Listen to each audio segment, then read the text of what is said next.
think we're good. I turned it on.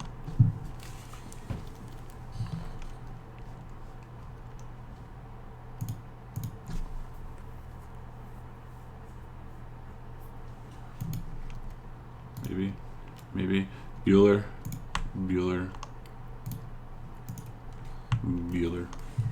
Cool, we are live, finally.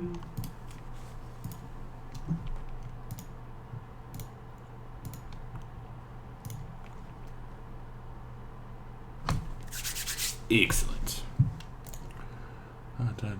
Clear. All right, cool. Hi, how is everyone doing this fine, lovely morning? We are finally ready to go. Yay. If people are saying it's already time for death. Yeah, so we had some technical issues. I do apologize. And welcome to our new... Uh-oh. I think we're still having technical issues here. No. I just I released her, so I released him, so maybe you can pick him back up here. So we will get started. We'll just do some introductions and shit here. So welcome to the beginning of a brand new campaign. It's exciting. It's fun. I get a couple of you I've never DM'd before. My name is Gorgio, aka Chad, or DM, whatever you want to call me. I don't care. Just don't call me late for dinner.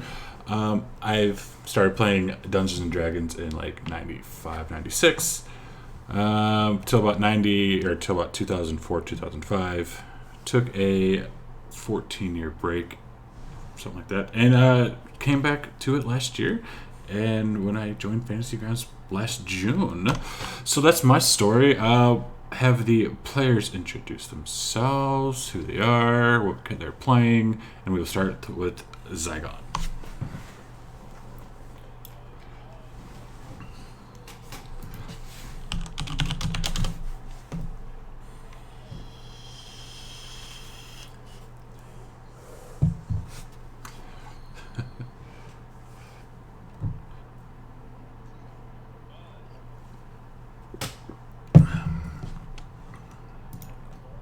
My name is Ageless Fate. It's first time joining the group. I've DM'd for the 20 plus years. I've never played more than 3 times in those 20 plus years, and I dropped my phone. Shit. I was like, what the hell was that? Important phone. But I'm excited. I can't wait to get into this and have fun with everyone. Cool. Lady Sven, are you around?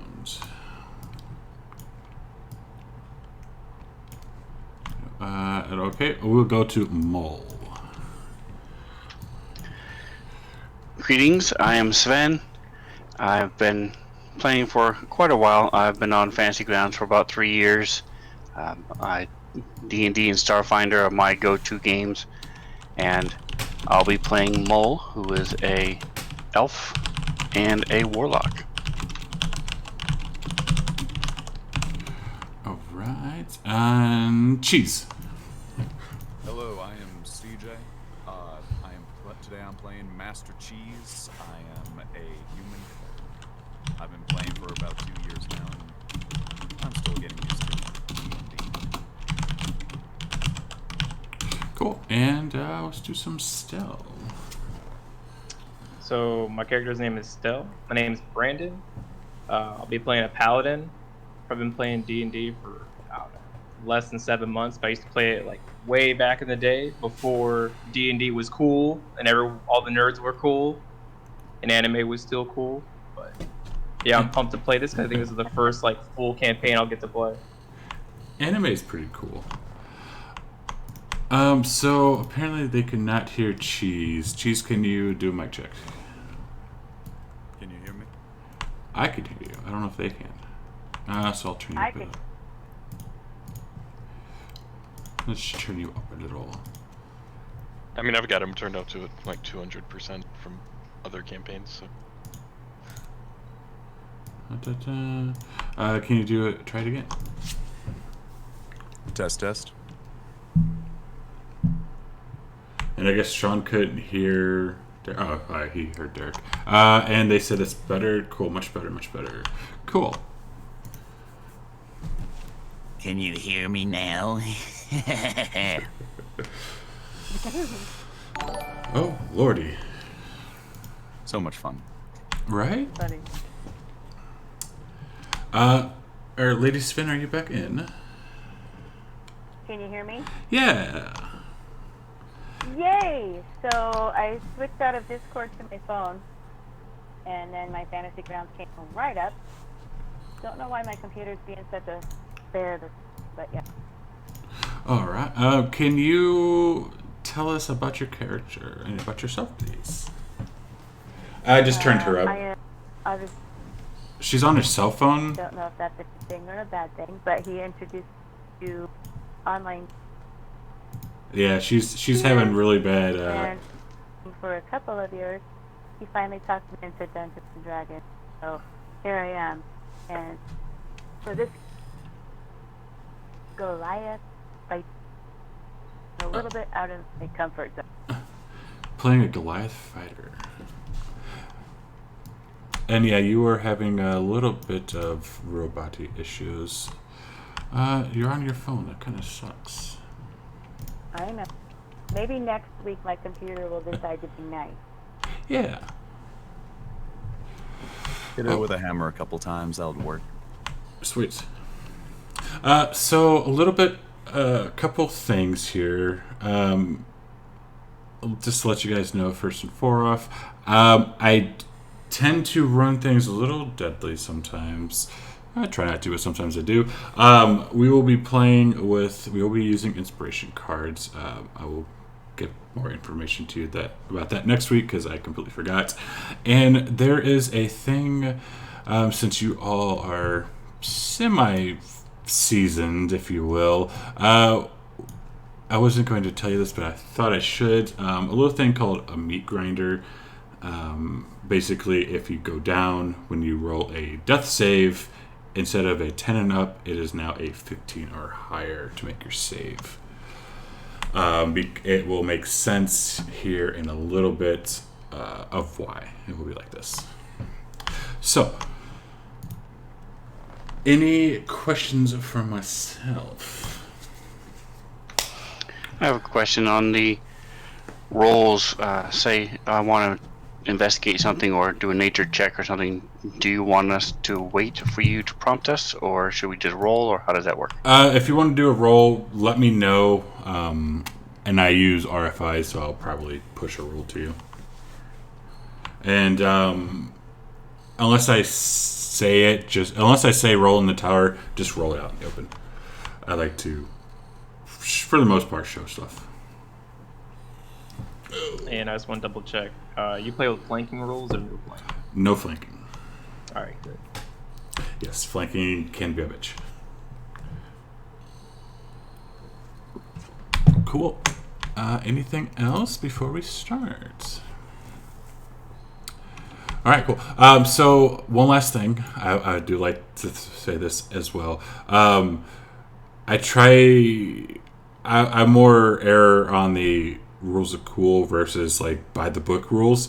So please, for the love of God, don't try and rules lawyer me. It really irks me sometimes. If it's an issue, just PM me in Discord, because just don't like, oh, you're not supposed to do this. Just say something, because it will throw me off and it takes away from some stuff. But that's just myself. I'll probably ask a question or two every now and then, just going, hey, can I do this? Yeah, that's no worries. Yeah, like Vex says, rule of cool is better than roll. Definitely. Yeah. I think we are good. Cool, I think we are good.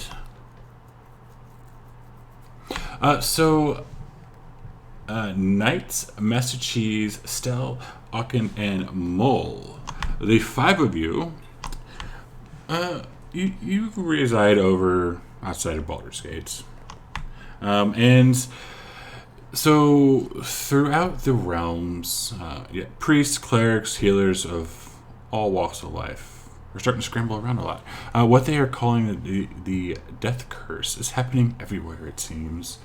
For some time, the talk of the streets and taverns has been all about the new disease, a wasting disease afflicting everyone who's ever been raised from the dead. Victims grow thinner and weaker each day, slowly but steadily sliding towards the death they once denied. When they finally succumb, they can't be raised, and neither can anyone else, regardless of whether they've received that miracle in the past. Temples and scholars of divine magic were at a loss to explain a curse that has affected the entire Sword Coast and possibly the entire world. They were at a loss until recently, when a group of adventurers captured and interrogated a lich that made her home not far outside of Baldur's Gate. She informed the adventurers, under the compulsion of a truth-telling spell, that she had been unable to feed souls to her own phylactery as well.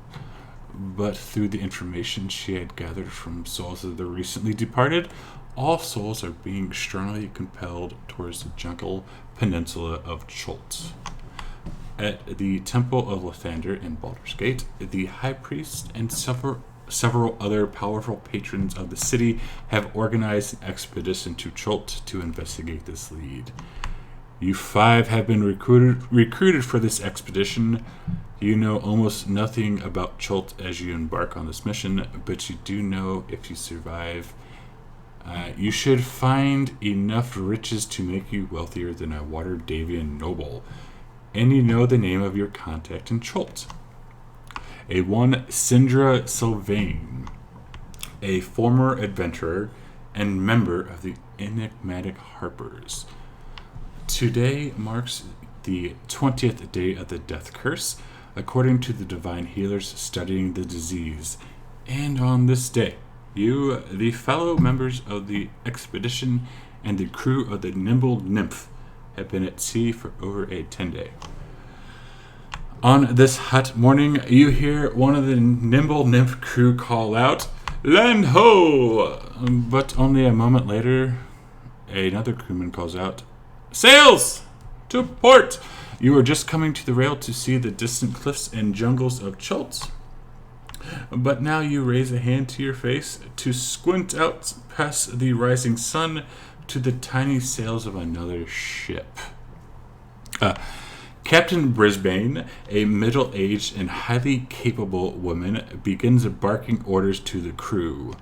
When she sees the members of the expedition trying to stay out of the way, but curiously observing, she says, "Pirates frequently hunt the waters north of the Bay of Chult. The shipping lanes in and out of Port Nyanzaru have ships either coming from the Sword Coast packed with goods like arms and armor that are sold at a premium in Chult, or coming from the port laden with exotic exports.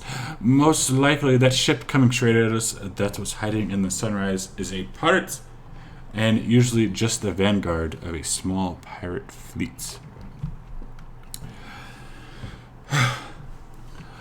But she is going to try and outrun these pirates into the bay itself.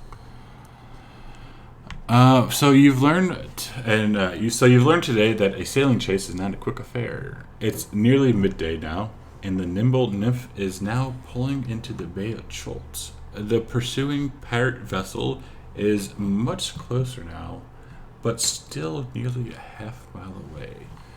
As you pull into the mouth of the bay, you watch Captain Brisbane pull a heavy leather sack out of a lockbox on the stern castle deck. It appears heavy with coins. What are you going to do with that? I'm probably at the back of the boat going, "Get away from us, you damn hooligans!" So what you're saying is we are quite in danger, no? A little bit. But she seems confident with this heavy sack of money. Is that for us or for them? Oh, this is a bribe, or tributes, really. Stella's at the railing feeling seasick, for sure.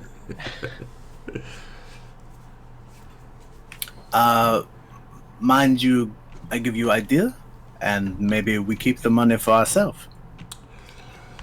No. It's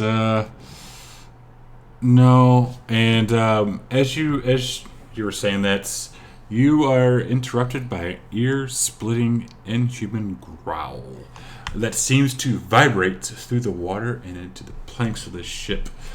When the growl ends, Captain Brisbane shakes her head and says, "This isn't for the pirates." And then she promptly walks over to the rail and throws that heavy leather sack overboard. What a waste. So you say this, and knowing that the bag probably contained more money than you've ever seen at one time in most of your life. But she seems nonplussed about the action. She returns to the helmsman and gives him an order to adjust course just ever so slightly, then yells out an order to trim the mainsail as well. As the nimble nymph continues to sail in, another otherworldly growl is heard, but this one is not as loud and appears to come from after the ship. A crewman in the crow's nest that has been calling out distance measurements for the past hour yells down at 300 yards. And the pirate vessel is barely within ballista range now. But just as you begin to worry, glancing ahead of the nimble nymph and seeing several more hours of travel ahead of you, and then back at the closing pirate vessel, there is suddenly a much louder and scarier, petrifying growl. As you watch from the stern castle rail, a huge shape crashes up out of the water near the pirate ship. Vast waves ripple as a huge iron-like rock opens its surfaces, and a spray of water and mist are thrown hundreds of feet into the air, and then the rock opens its giant mouth, and you realize you are looking into the mouth of a huge creature. The creature appears almost like an immense island-sized turtle. It appears angry and viciously scary, moving faster than something so large should be capable of. Its head darts out from its jagged shell, and its curved and sharp beak, punctuated by teeth that are longer than a man is tall, snaps at the pirate vessel's main mast. The creature's left eye is milky blind, and a piece of its shell is missing. In less than 10 seconds, the chase is over. The pirate vessel is too badly damaged to continue, and you can see the crew is rapidly throwing crates, barrels, and whatever else they can overboard to the giant creature. A glance back at Captain Brisbane, and she smiles wanly and tributes. And this is what y'all saw. Good turtle. Good turtle. That was a lot of I guess I was mistaken. Still vomit at the turtle. vomits. Oh no!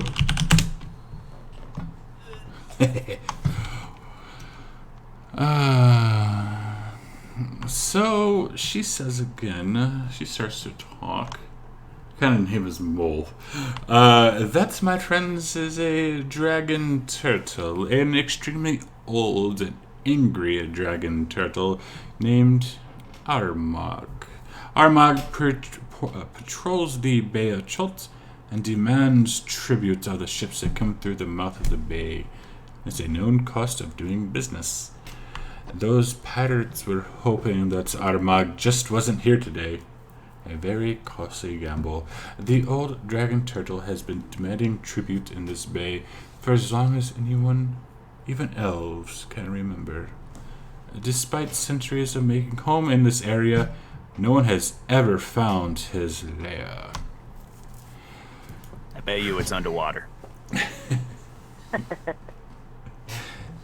Probably.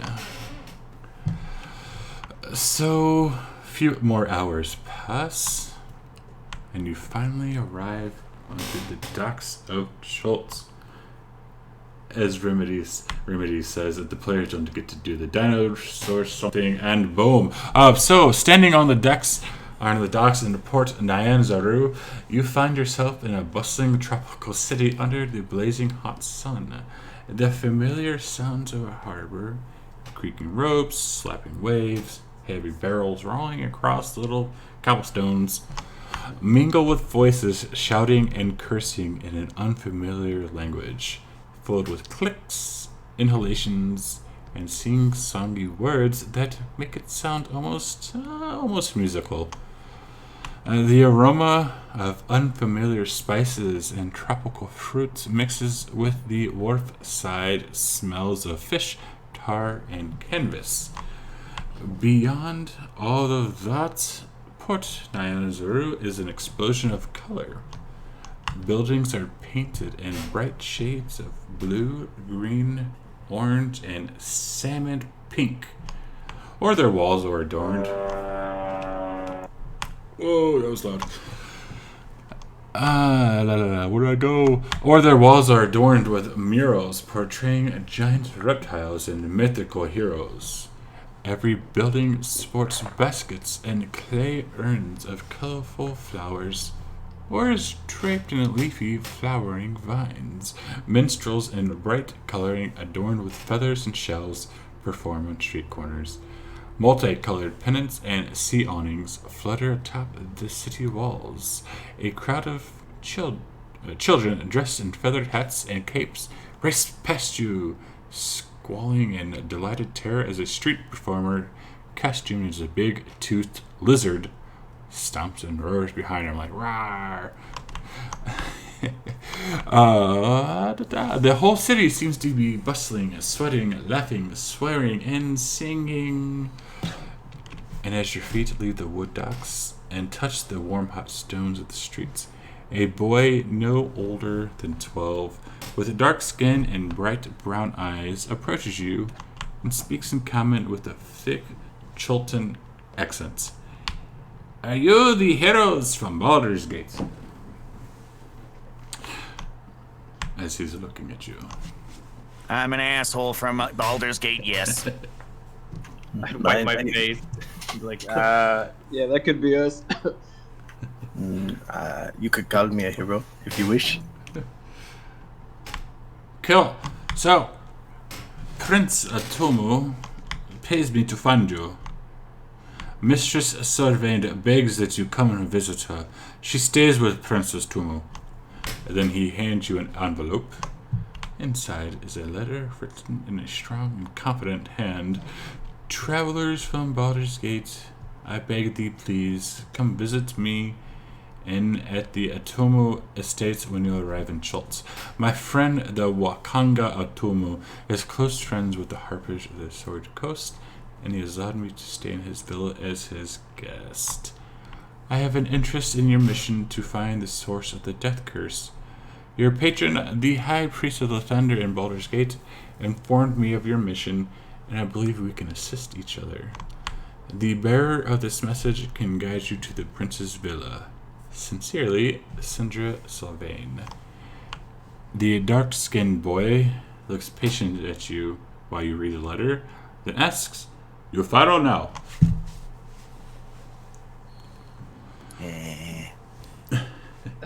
We'll go to Prince Abubu's estate. Otamu. Yeah, that's what I said. Abubu. Cool.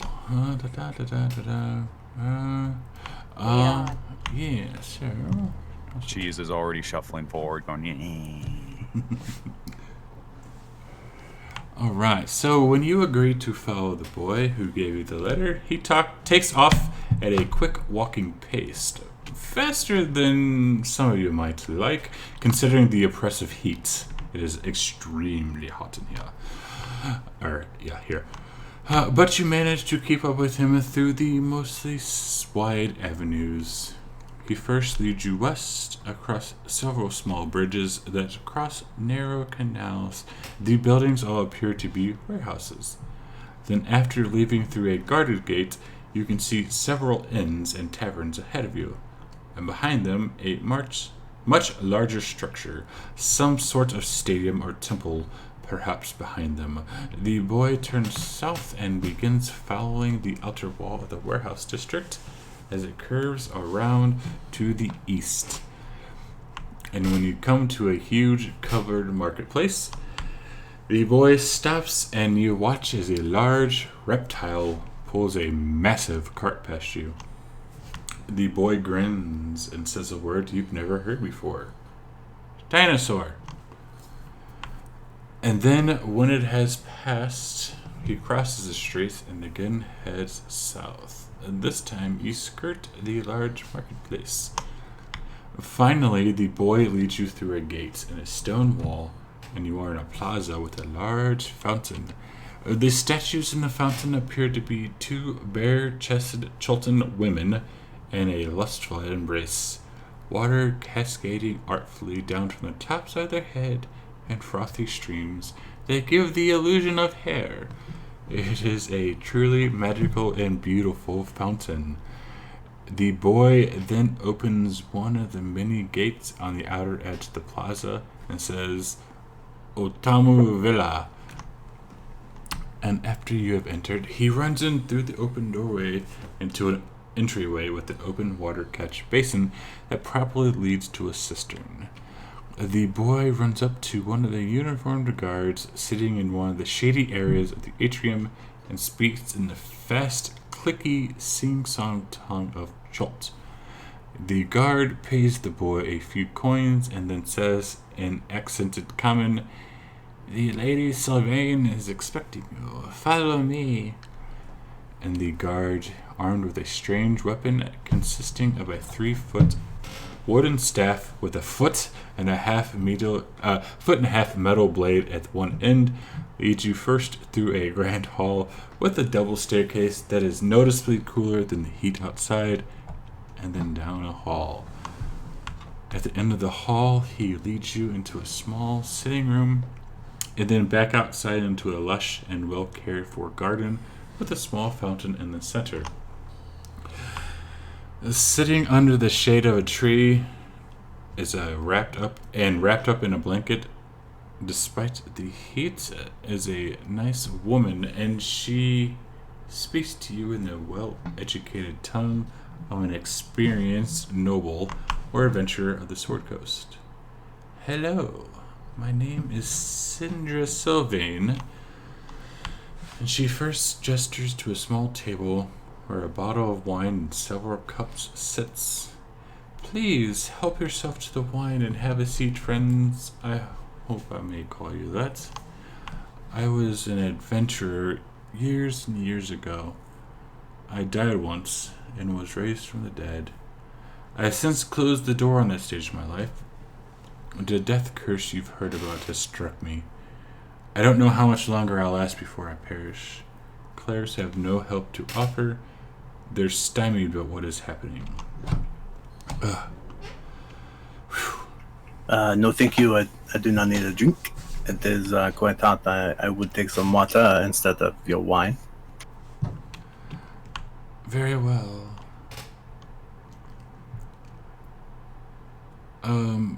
So...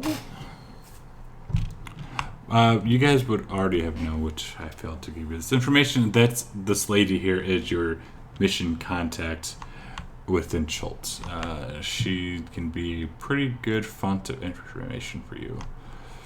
But she also will ask you that you venture out into the jungle and return to Port Nyandrew, that you return and inform her of your progress. And holy shit, that was a lot of talking.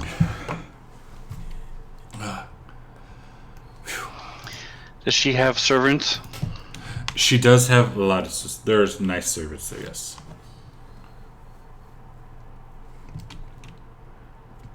So, if you want... I don't know if you want to ask her anything or talk to her about anything. Stell's gonna sit down, drop his shield, and fan himself from the heat because he's in this super heavy armor, and just like start chugging water. It is very hot there indeed. You seem very unrefined, my friend. And I'm going to fill my cup with water and then and slowly drink it. Okay. I'm gonna push Mool forward, casting guidance on him as I do, and going. Give him some of your moon speak. I go into a corner and just sit down, just grumbling to myself. Too damn hot.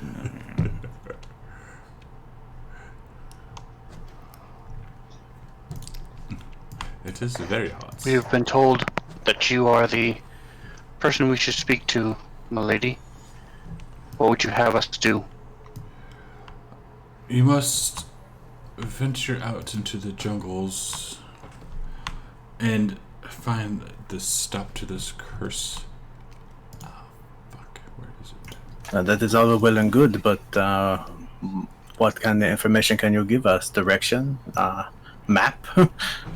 Well, my contacts here in Schultz have learned that the cause of the death curse is an artifact called a soulmonger. But I can give you more information. I also have a guide who can guide you through some of this jungle, but I'm afraid he has gotten himself caught because he is not the smartest person in the world. Sometimes he likes to get himself into some trouble.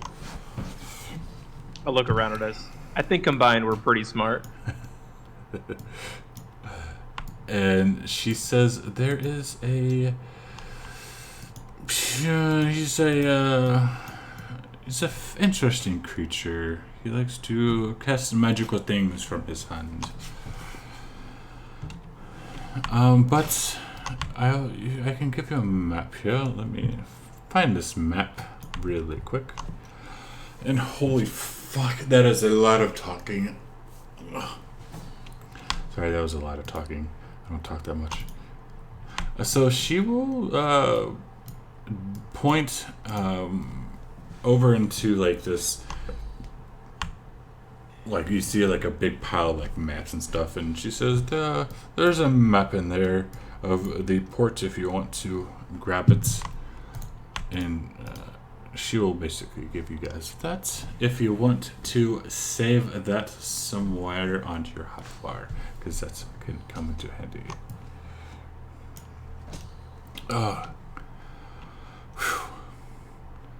And we do have a map of Schultz. I'll have to find that here better because it's going to I gotta fix some things. So she will tell you though that the person you were looking for is on the left-hand side of the map through the beggars' alleys into a place called Executioner's Run, and if you save him, he can basically help you out a little bit. He's lives in the jungles, and he's pretty good at some navigation. And we'll also tell you, spend some time talking to people in this port before you head out into the jungles themselves. There are lots of rumors going around, but at least some of them are true. You might find some information that will guide you out into the jungle, and I also recommend you secure the rooms while you are in the ports. Either the Thundering Lizard, if you're looking for a raucous time, or Kaya's House of Repose, if you want a good night's sleep, are suitable places that I recommend. Both are across the city near the Red Bazaar Wilderness. Guides are known to frequent both establishments as well. The Thundering Lizard is cheaper, costing 5 silver per night. But Kaya's House of Repose is nicer and quieter, costing 1 gold per evening. And yes, of course I want to take him right to Executioner's Run. And so she'll give you some more information. And also say that it is very important you are well geared and prepared for adventuring out into the jungle. The Red Bazaar on the other side of town is your best bet at finding supplies for your journey at reasonable and competitive rates. Make sure you catch a make sure you buy a rain catcher. You can't drink the river water. You might also want to make sure you venture out with a reserve of rations in case finding food becomes a problem. And additionally, insect repellent can be a godsend. At the very least, you should buy enough of the blocks to burn one every night before attempting to sleep. The salves are more expensive, but can keep insects away for a full day. And finally, if you're planning to take advantage of the rivers, buy several canoes. Carrying them across land can be a real pain, but when traveling up and down the river, they can increase your speed dramatically. This seems like quite a bit of stuff that we need. As a benefactor, should you not be providing these things for us? Sorry, I am not a benefactor. I'm just asking you to please help. As you can see, I am actually homeless myself. I have, if it wasn't for the great Prince Atomu, I would not have any place to sleep anyways. But then shouldn't the prince be helping us?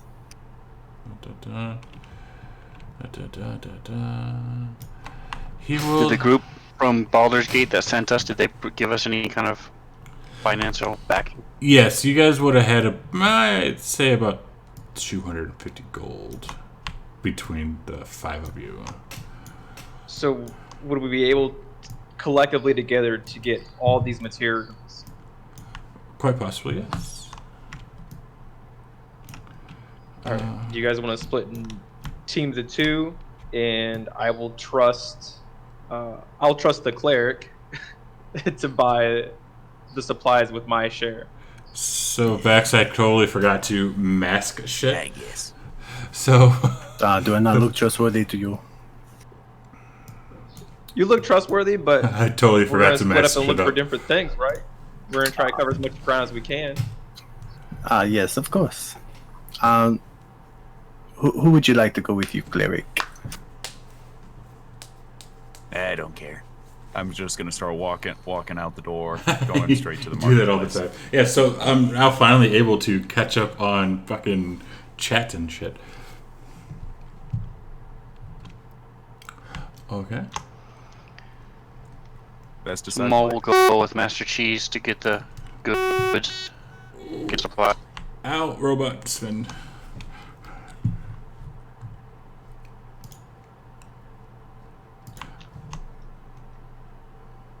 So go with Cheese. Ow. Ow. Ow. Can you hear us? Because your headset, I'm not sure if that was your headset or whatever, cut in and it was like really me. Beep beep beep. Peace. There's some kind of really harsh feedback there.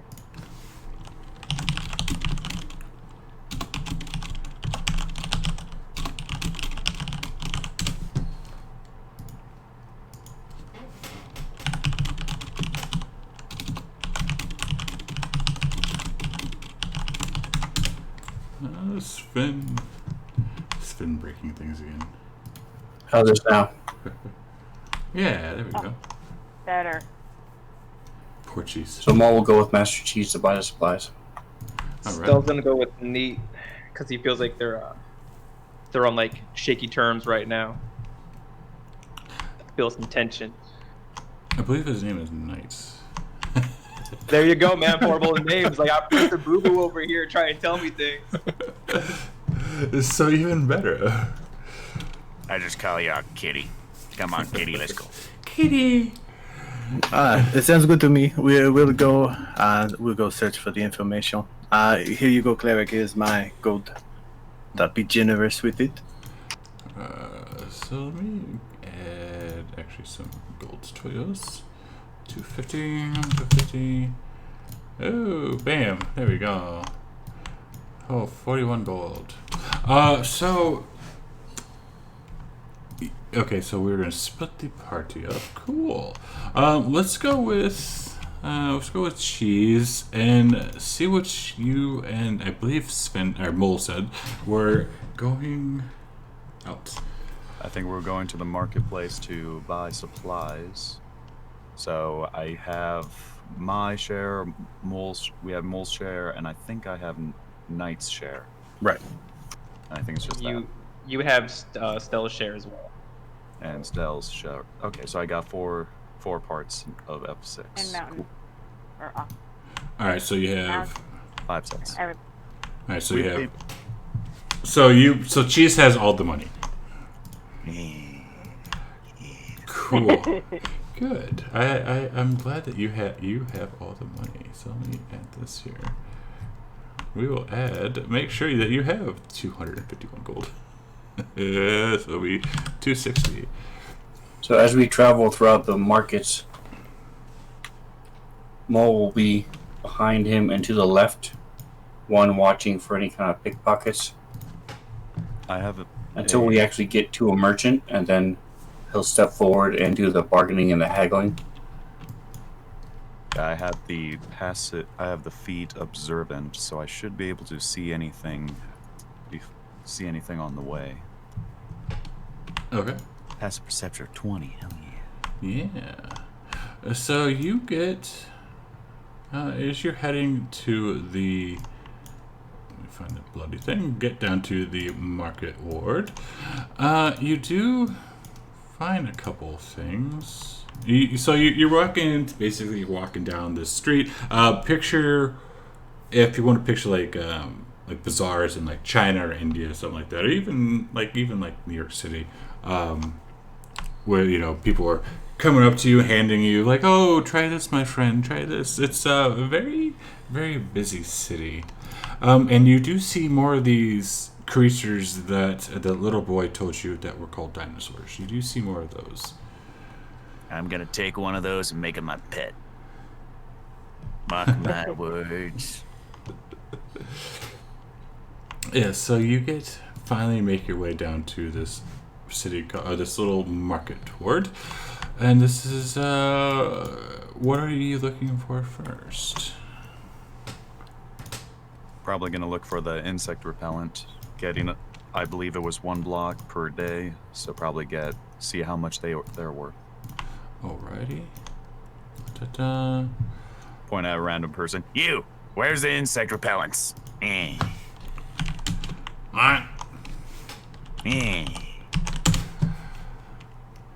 So the person that you yelled at kind of points like a bony, clawy finger that way.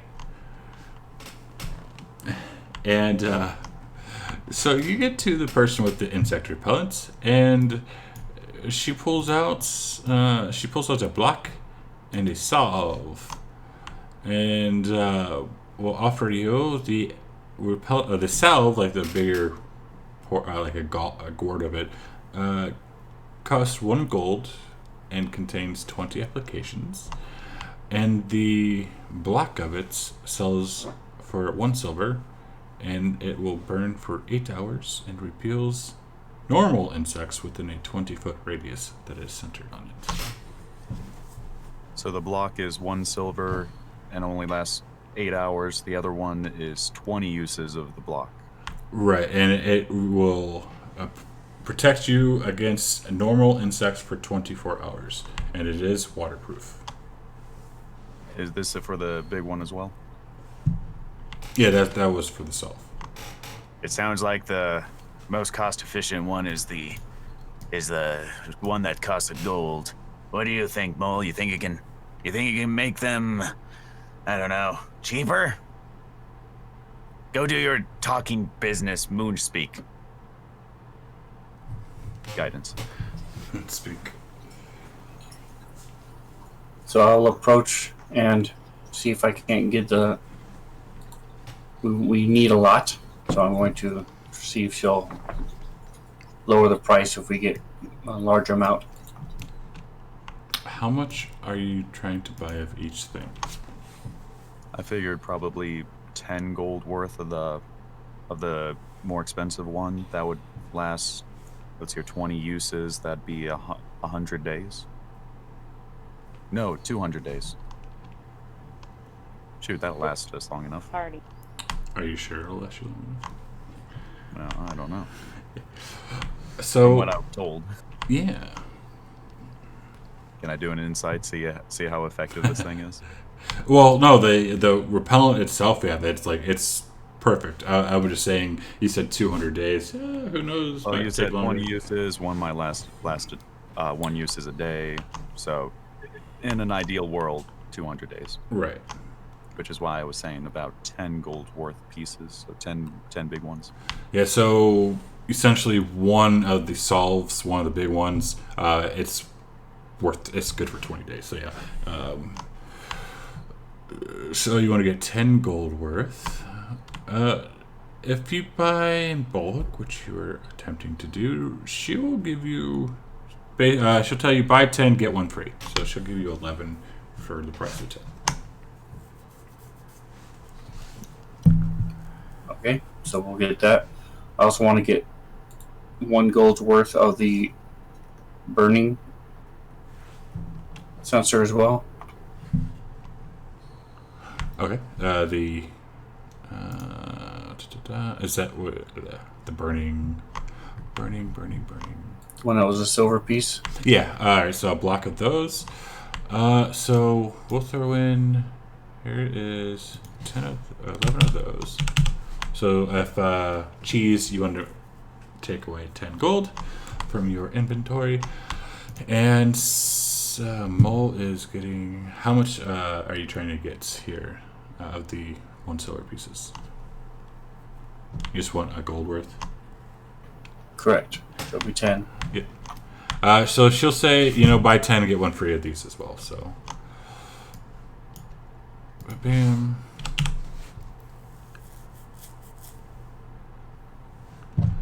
And those are in the deposit sheet.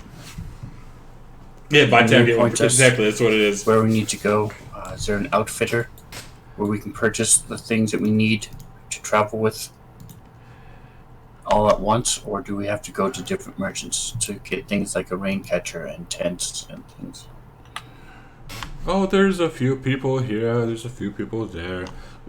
If you talk, my cousin, the hell's his name? He's trying to think for a second. Like, what's his name? Oh, his name's Hugh. Last name is Jess. Lives down that way. Just look for him. Come on, somebody get that reference. And he will. He can set you up with a few things.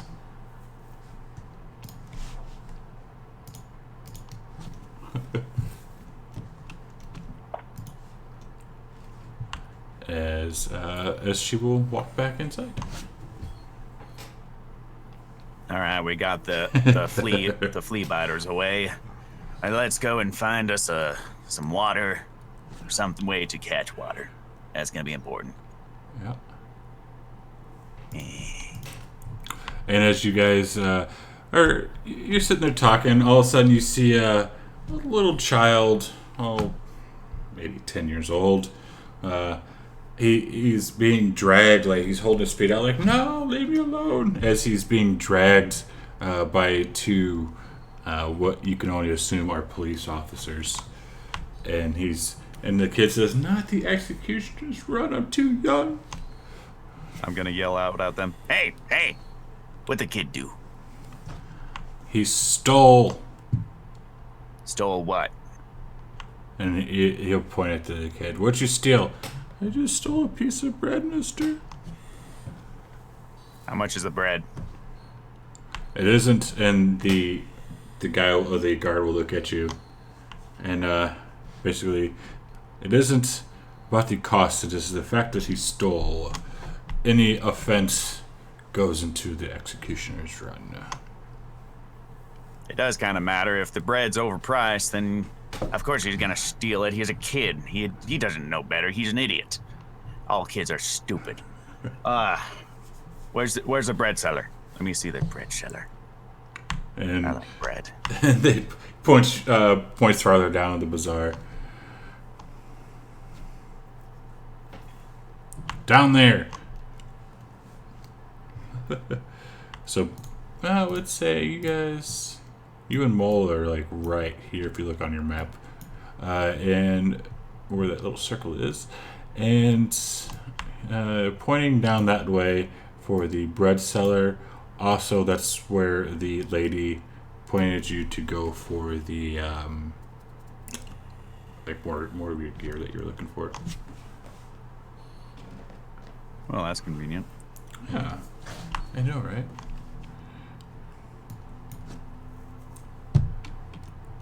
And while you guys are doing that, let's travel over to Knight and Stell and Akin. And what are you guys doing? We're devising a plan to go find information.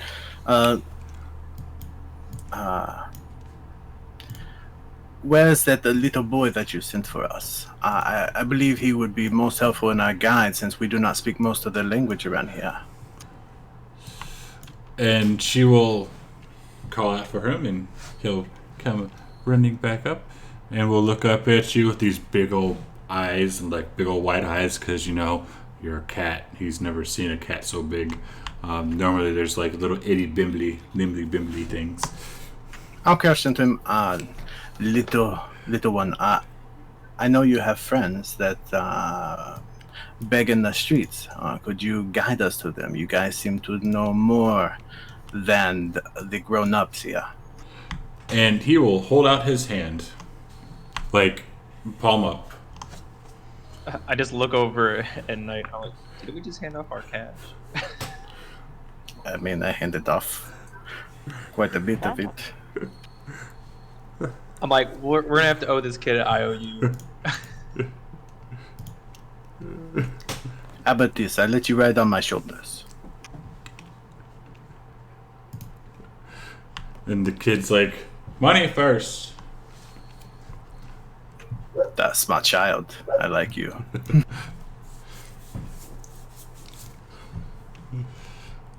And are you going to give him any money? Okay, so we had the money that the benefactor gave us, right? So, like, what about the money we started with? Like our own personal finances, do we still have that? I'm assuming all you did was give them up, like your portion of the money. So whatever you started with, I'm assuming you would still have it, unless you gave it to him too. No. I just gave him the portion. I'm a broke, of course. Of course, I'll pay the kid. Like, I'll give him one gold. This should do you all day. I expect good information from this. And he takes the gold, he looks it over, and he'll kind of like bite down on it to test that it's real. And he's like, okay. It takes off running. We chase after Game him, is like, afoot. Let us go. Alright, so if you're still looking at the map, we have... So did you guys just literally pay a kid to give him a piggyback ride and he ran away from you? No, I tried to barter with a piggyback ride. He was like, "Oh, you're a kitty cat. You're new." You know, I'm trying to outsmart him. Didn't work. Money speaks volumes. So if you're looking at your map, where that square is, that is where the villa is right now. And you get back out into this sweltering hot sun. It's now it's starting to get midday, and everything's starting to heat up a little bit. Night, especially with all that fur, is still starting to mat you down and make you all sweaty. And you see the kid tearing off down this bridge down this way. Okay, yep. I'm gonna keep follow, but what I'll do is I'll pull the hooded cape up over to keep my fur from heating up anymore. So still screwed. He's just gonna do a light jog and try to keep up. It's just like he's like, fuck, I hate this heat, covered in sweat. And he turns around, and the kid, he's about a meter ahead of you, and he turns around, looks at you, and puts his head and like takes off running farther down as you're giving chase. and he's going this way, farther down this way, and you chase him. I'd say you chase him a good probably 15 minutes, and you find yourself up over this way towards the north or the left part of the map. And did Akin go with them? I'm assuming he did. Yes. All right, so Hawkins following. perfect. So the three of you get up into that side over yonder, and let me find this really quick. And as you're doing it, it starts to. It's also pouring down rain. Like it was nice and warm, and then you get over into this area as you start to see some of the jungle, and it just starts pouring down rain, which is beautiful. And the three of you, let me get this here. I'm gonna push a map here in a second.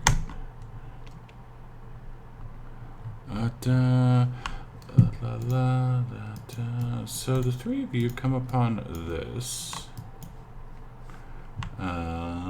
See if I can find some things. I'm going to put some tokens down here.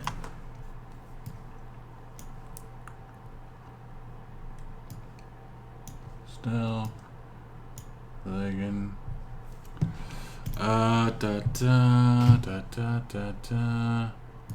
No. Shit. Vex, where the hell are your maps? Oh, there we go. We're gonna give them day run. What to? Because I am mean. Hopefully these all populate because I didn't check. Cool, they do. So I guess we didn't split into 3 groups. Yeah. So we got this. To be fair, as a cleric, you could have just been like, "Hey, money, bye." So add this down here. I'm too old and grouchy. And fucking. I was fully expecting the shopkeep to just go, no, you gotta pay everything. Setting up effects that I would have had for the day, so things that I had cast this morning. Right. So you do see this, and we're gonna go down here. That's where we're gonna be at. These guys. Fly, my pretties, fly. Yes. Cool. So we got that. We have a couple of criminals here. Watch out, he's selfish. Yeah. Watch out for the shellfish criminal. And Might decline. I really hope we balls. can trust this kid. Oh, I know I executioners like to running imagine somewhere. somewhere in the city, you just we shift over, we see Mole and Cheese just off arguing with a bunch of police officers going, "This is my grandson, damn it! Leave him alone." So as you run, he's chasing this kid. You run out into this road. It splits around a rectangular stone-lined pit that is 15 feet deep, 50 feet wide, and 200 feet long. And you see a couple of there's a bunch of like Chultons around here. As you see a few more people, it starts to get loud in here. There's cheering as someone steps up. Find him, get him on here. He will step up to this pit as well and will say, "Release them," as we have a few little turds here, little itty bitty dinosaurs, as all these cowardly criminals and this person named Zygon here.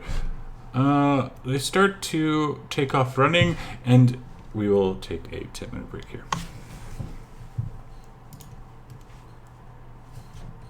Yes. We will take a quick break because I need to get a drink because that was a lot of talking. So come back at 1:30, please, and we will continue our story. Because holy shit.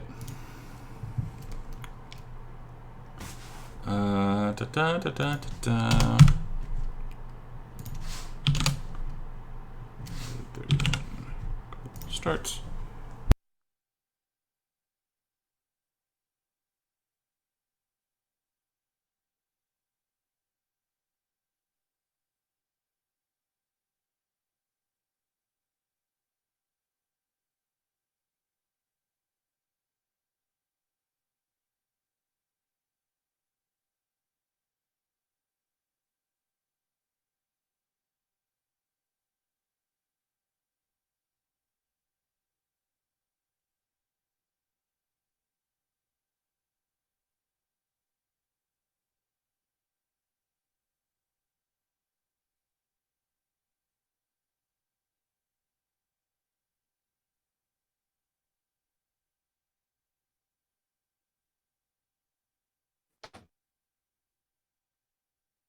Suggesting it because that way you could be on camera.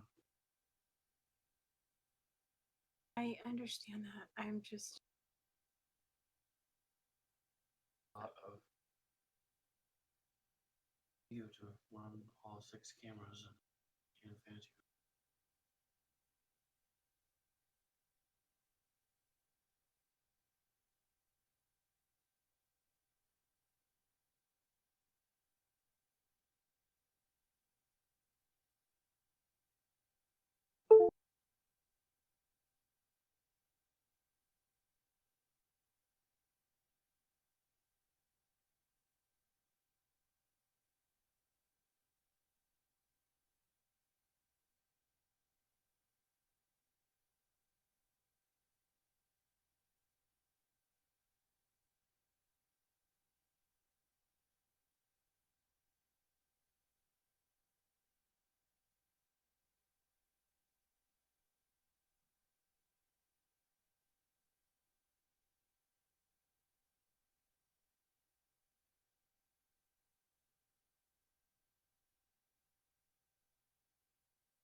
Yeah, Age. I just like to do a lot of role playing and definitely know about everyone's characters, so I like to put a lot of stuff Oh, in yeah. the chat. Yeah, I And couldn't see you back to the map. And I'm super bad with names too, so that's why like I just play off of that when I hear people's names, like this Amudu guy or whatever. I just call him a Boo Boo. Oh, that's fine, man. Don't worry about it, because when you said it, I just started chuckling. So I didn't like it. And I like the outside gaming. It's something I try to get my guys used to, the chat gaming, so that the conversations persist even if they're not part of the actual story. Yeah, I just like to do that because to me that's like character building. Like you know your party, you know your people, you know. Oh, most definitely, most definitely. And really, I don't have a lot of people that do that. It's really a lot of people don't role play at all for some reason. Well, as you can see, I definitely roleplay my character. I mean, it's impossible not to play Knight as a French pussycat.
Oh, I'm back.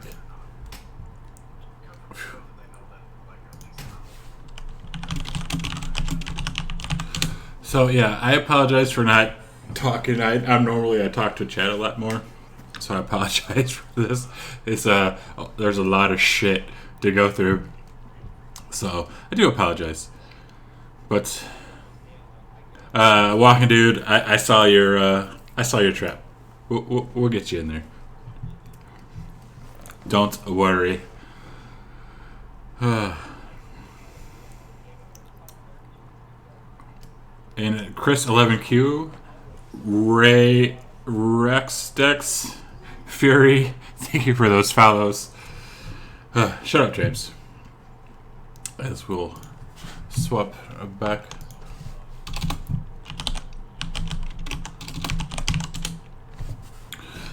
Right, so I'll push out a rated truck. I think we're not screwed, but we only have 4 people here. Well, you don't know.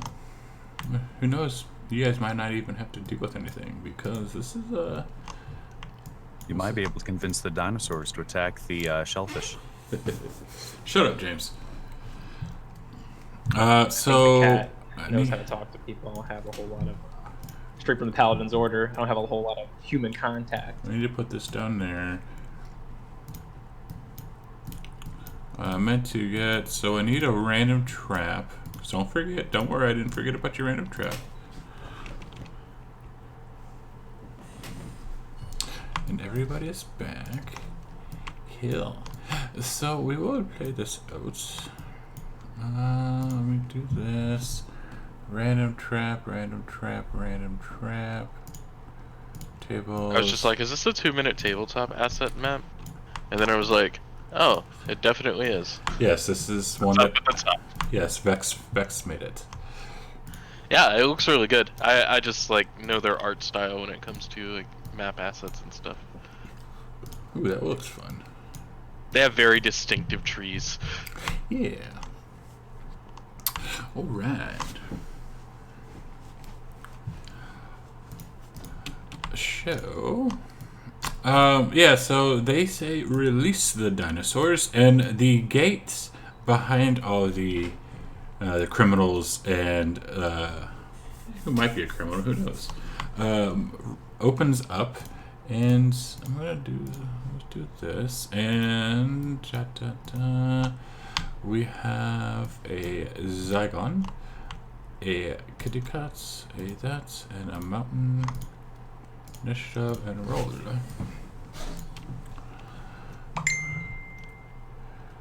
As Draza here looks over at Knight of the Starfall, who is by this time drenched, and it's all poor kitty cats, and he says, "Do not interfere unless you want to join." By no means. It is your show. I'm just here to watch. Very well. Stall, sit back and watch too. And we will go right to Tougher Criminal here, and he is stuck in some mud, and he looks back at the I don't know how you say that, and he says, "Oh no!" And he's going to try and run, and he's going to get there, 10, 15, 20, and get right yonder, as Draza starts laughing, and will say to the three, to escape this pit, they will have to make it to the end.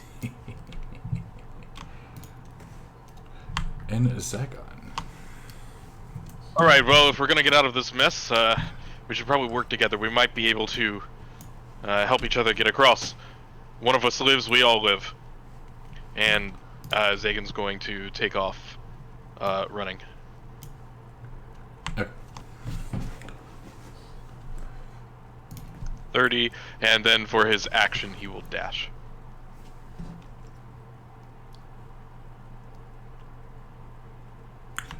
Show me your movement. Wow. Give me 1 second. Yeah.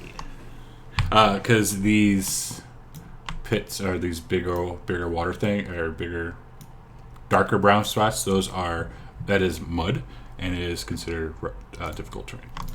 Ah, perfect. That would have been great to know. That's why I just told you. Cool. Can you lock tokens for a second, just so I can map that out real fast? There you go. Thanks, sir.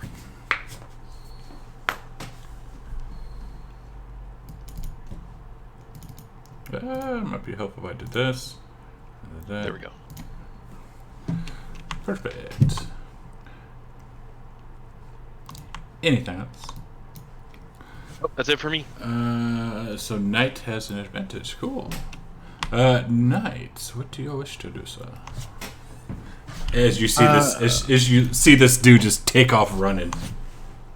I want to proceed to go up to the guy who told us not to interfere, and I would like, could you explain what is this? What is going on? We are new to the show. I would love to know what this is. It looks phenomenal. Very well. I can see that you are new, my young wet friend. This is what is called Executioner's Run. Any minor to major offenses, they get thrown in here. As you can see, we like to have some fun here. If the criminals can make it to the end and survive and escape out of the pit, well, then their crimes are commended. So, like, can I stand up beside him now, like directly beside of him? Oh yeah, you're free to move. Okay, I didn't know, like. Yeah. Each of their crimes, do they fit the punishment, or is it any crime at all? Well, depending on their crime, depends on how hard this run will be. For little minor offenses, they get a nice little run. For worse offenses, like, and he points down at the selfish criminal, he stole some food, so he must suffer the consequences. Because you see these little guys down below, they like to eat people. Oh, do you hear that, compatriots? It seems like the boy has brought us to some entertainment and not so much information. I would say this is some really odd justice. And we don't see that kid around at all. Like, we completely lost track of him. Let me throw a little token on. Somehow, some way, you just hear in the back of your mind, I'm watching. Always watching. Yeah, you see him. He's right there. He's kind of watching at the pit as well.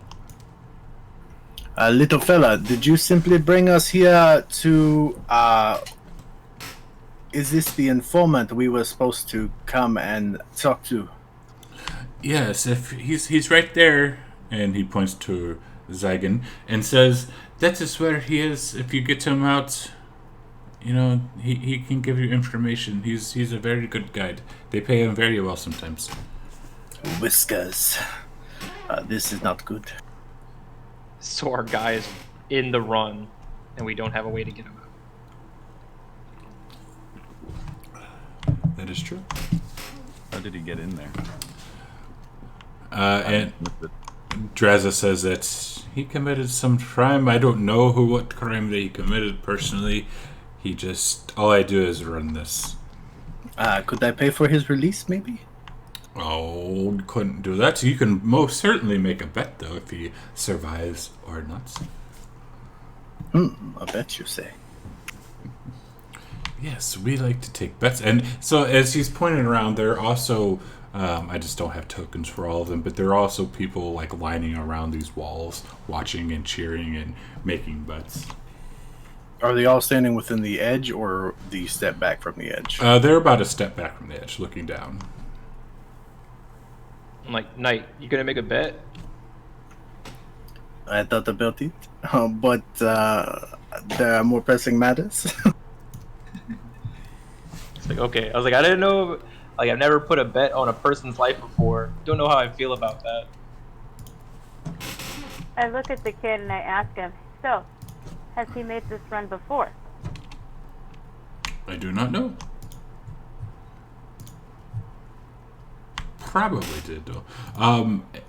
But we are still in initiative as the dinosaurs. They're starting to roar and looking hungry. So Knights, if you are doing, I don't know if you're going to do anything else or not, but if not, so we will continue on. No, I'm going to go ahead. Place a bet. I want to place a bet on his life. Place a bet on your turn, then. Okay. So Knight, do you have the combat tracker popped up? I know you're new to Fantasy Grounds. Do you have the combat tracker popped up, Knight? Yes. Alright, so at the bottom there's like a little dragon with an arrow pointing down that says next actor. If you click on that, that ends your turn and passes it to the next person. Cool. I would just like to mention, if I was there, I know I'm not, I would totally bet all of them our money on that. And hopefully that would suck. Just hope I don't die. Exactly. As Pure faith in you, man. Dionychus number 3 will come lunging out and will pounce right on to this guy, and he's going to attack him pretty viciously a few times. Watch out, friend. Ah! What was my two of his claws? And this dude. And then he's going to swipe him a couple of times. Uh-oh. He gonna die. As he looks over at the selfish criminal as the cowardly criminal goes down. And Dreza says, "Oh no, sorry folks, this one is gone." The selfish criminal looks back at the dinosaur and will take off running.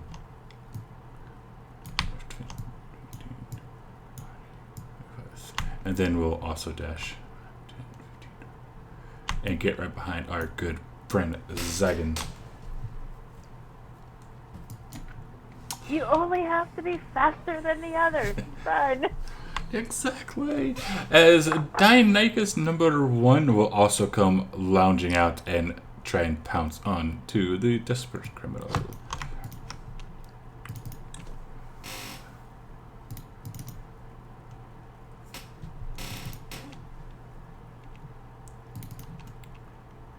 As that one also goes down, and Draza says, "Oh no, another one bites the dust." Desperate Damn, criminal. they're dropping like flies. Yeah, as they are both dead. Master Cheese, you're not over here, so we'll go to Mole. Also not It was over also here. not here. Also not here. So at the top of the round, a couple of more gates open up along the sides.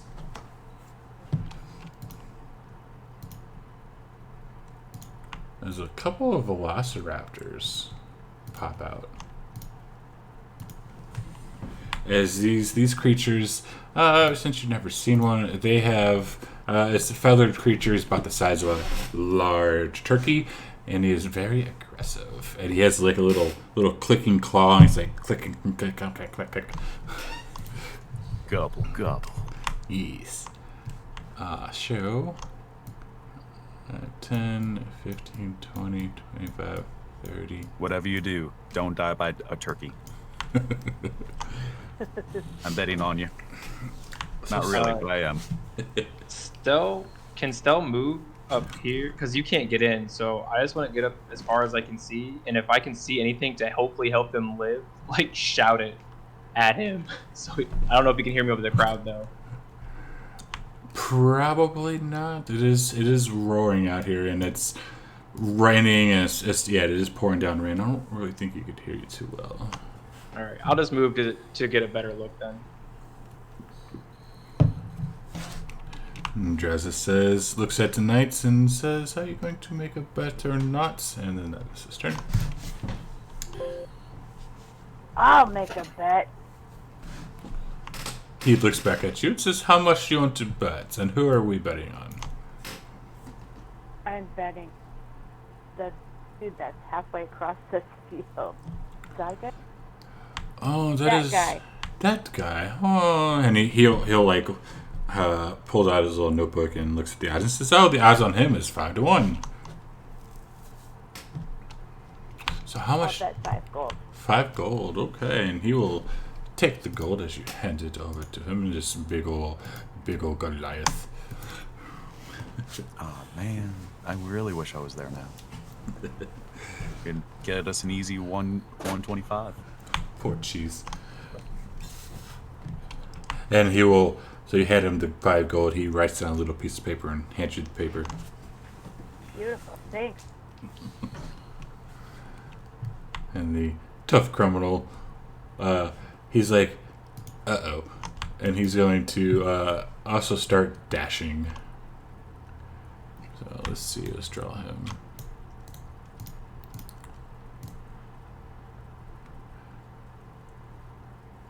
So he'll get right here. 5, 40, 45, 50, 55. And starts running over there as he looks at the Velociraptor looking at him, and he's like, "Uh-oh." As our little dinosaur buddy number 1 is going to come out. 15, 20, 25, 30. And he lets out a little screech.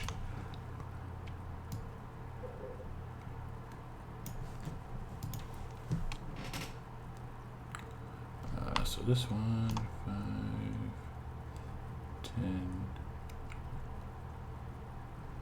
And we'll get right there.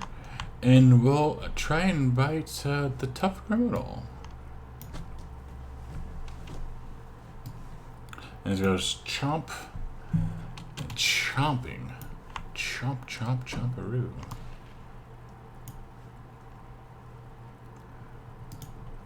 Zygon.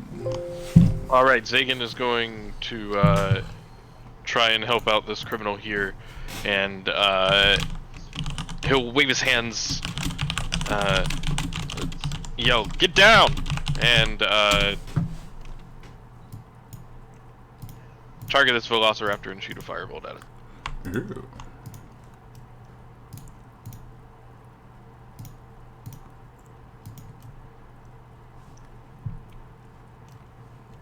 Missed.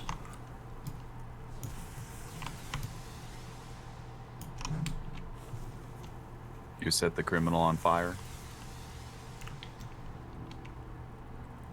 And stop. That is 30 feet.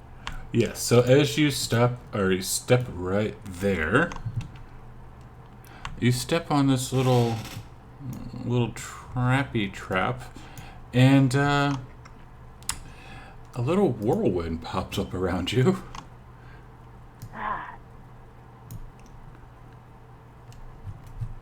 And you do fail.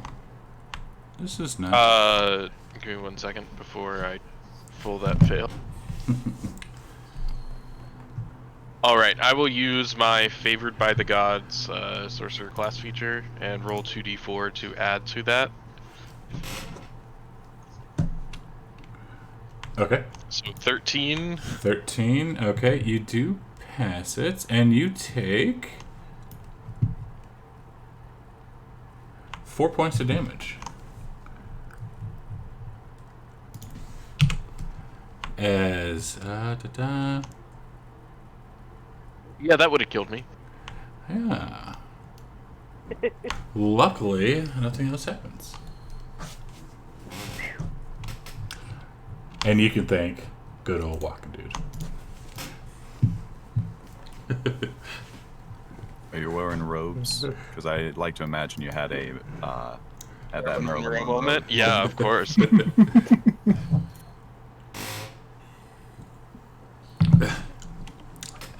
Alright, nice. I really need that man's information. I'm sure there's a deal we could come to a compromise.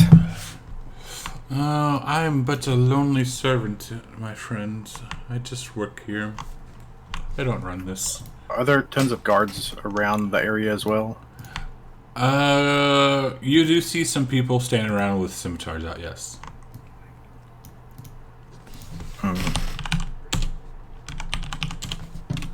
Well, I guess I should just go cheer him on then.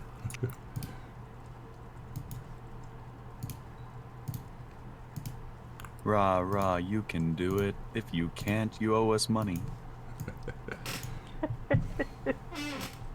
You can take it from my dead body.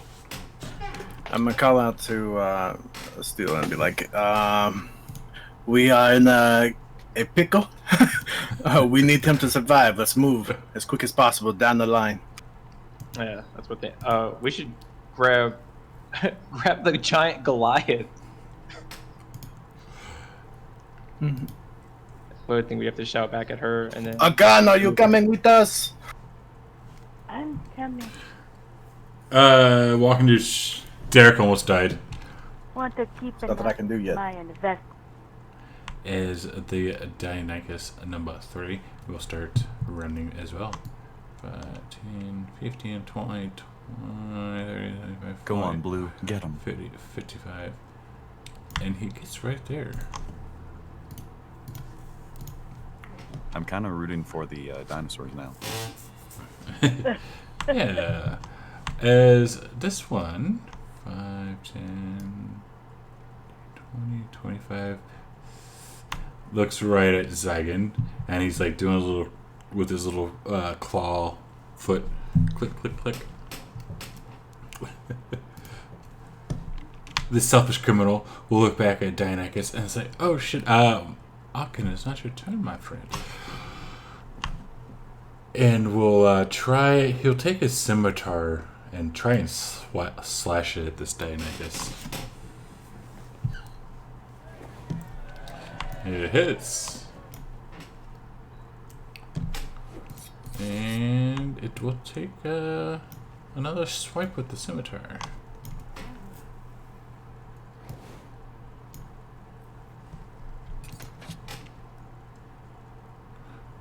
15, 15, 20, 40. And we'll dash to get right yonder. Cheese and mole aren't here. Number 2. 5, 10, 15, 20, 25, 30, 40. And we'll get right here. Take a couple attacks at this criminal. Ooh. Just rolling so good tonight, man.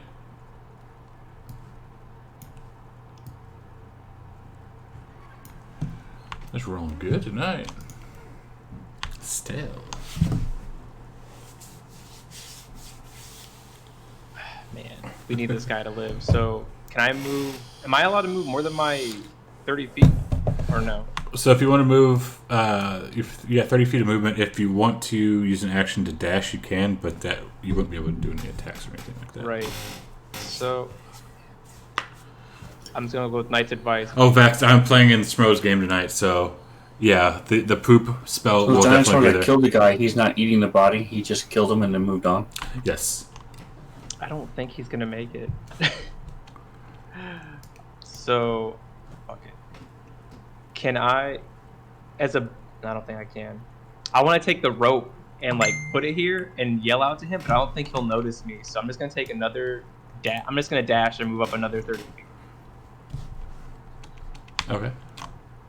So I'm just gonna keep dashing until hopefully I'm just gonna keep screaming his name until he can see us, and then the moment he does, I'm just gonna throw out the rope and hopefully get him up. And Dreza will do Dreza things. Akin. I already. Oh, you said you already moved. Oh. Yeah. Okay. Yeah. And I'm just yelling at him. I've got gold on you. Live.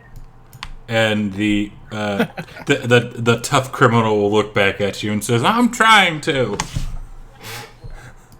Not you. The audacity.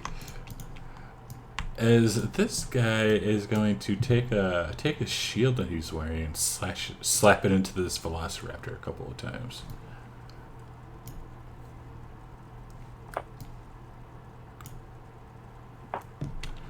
Ooh, that's not good.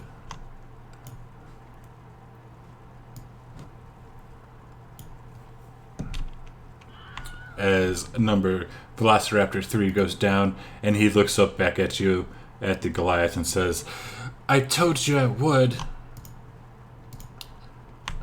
Number 1. 5, 10, 15, 20, 10, 15, 20, 25, 30. And we'll look right at Zygon. As number 2 starts running in as well. 10, 15, 20. Does it look like the mud is slowing down the dinosaurs at all? It does not. It's like they're gliding right over it. Zygon, you got 3 raptors trying to slash you or slam you in, or box you in. All right. Guess a fireball.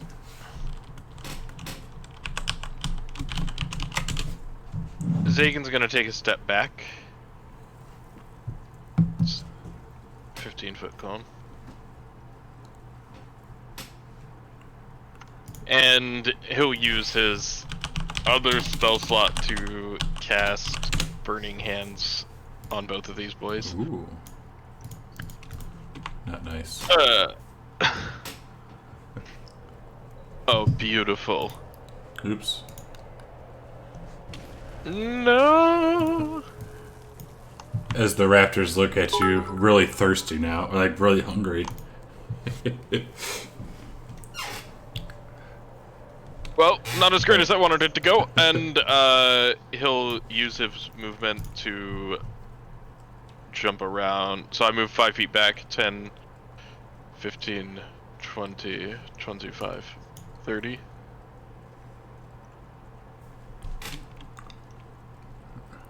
Dearest Knights.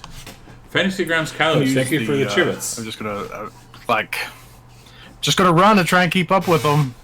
Was it dash is like double the movement, right? Dash is doubles your movement, yes.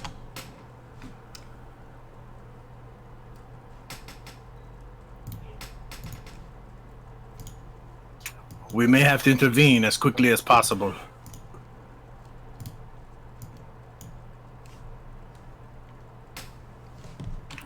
Since I can't move anymore, so like, I think we need to get down in there. Yes, come on down. As number 3, we'll take a couple attacks at this selfish guy who just stole some food. All he did was stole some food. And now he's probably going to die. You know, at least those criticals aren't going on me. That's all that matters here. Not yet. He's doing very well considering he stole food. Yeah, I agree. Right? Yeah, this isn't just like you stole some bread, you get mauled by dinosaurs. Welcome to Chult. This is Les Miserables on steroids right now. Uh-huh. As this one comes lashing up to the tough criminal, will make a couple of bites at him. Or make a bite and try and claw him.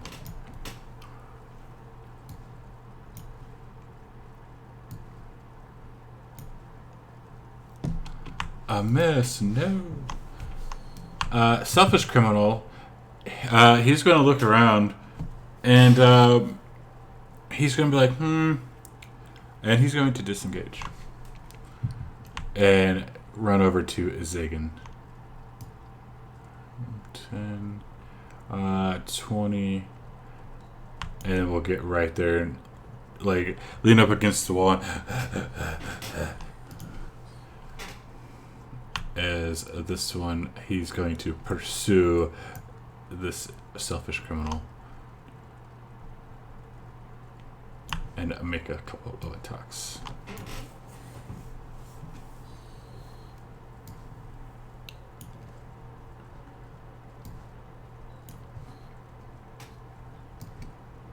Vex, I want to kill your criminals, man.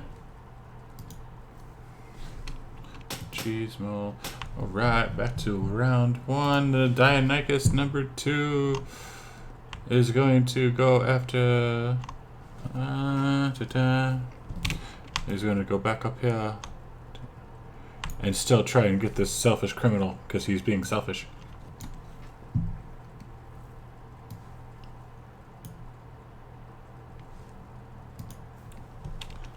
Oh, lordy. Still will look Tired. down and be like, "Oh, I got it. Get to the chopper."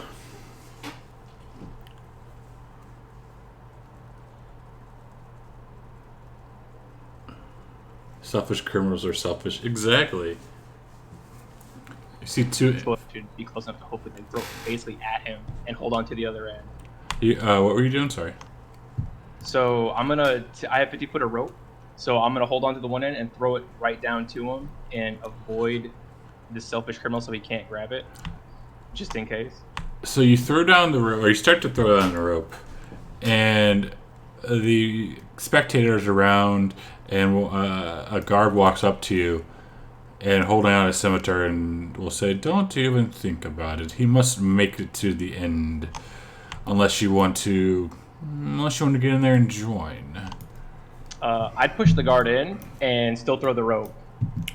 I will ask you this one time. Are you sure?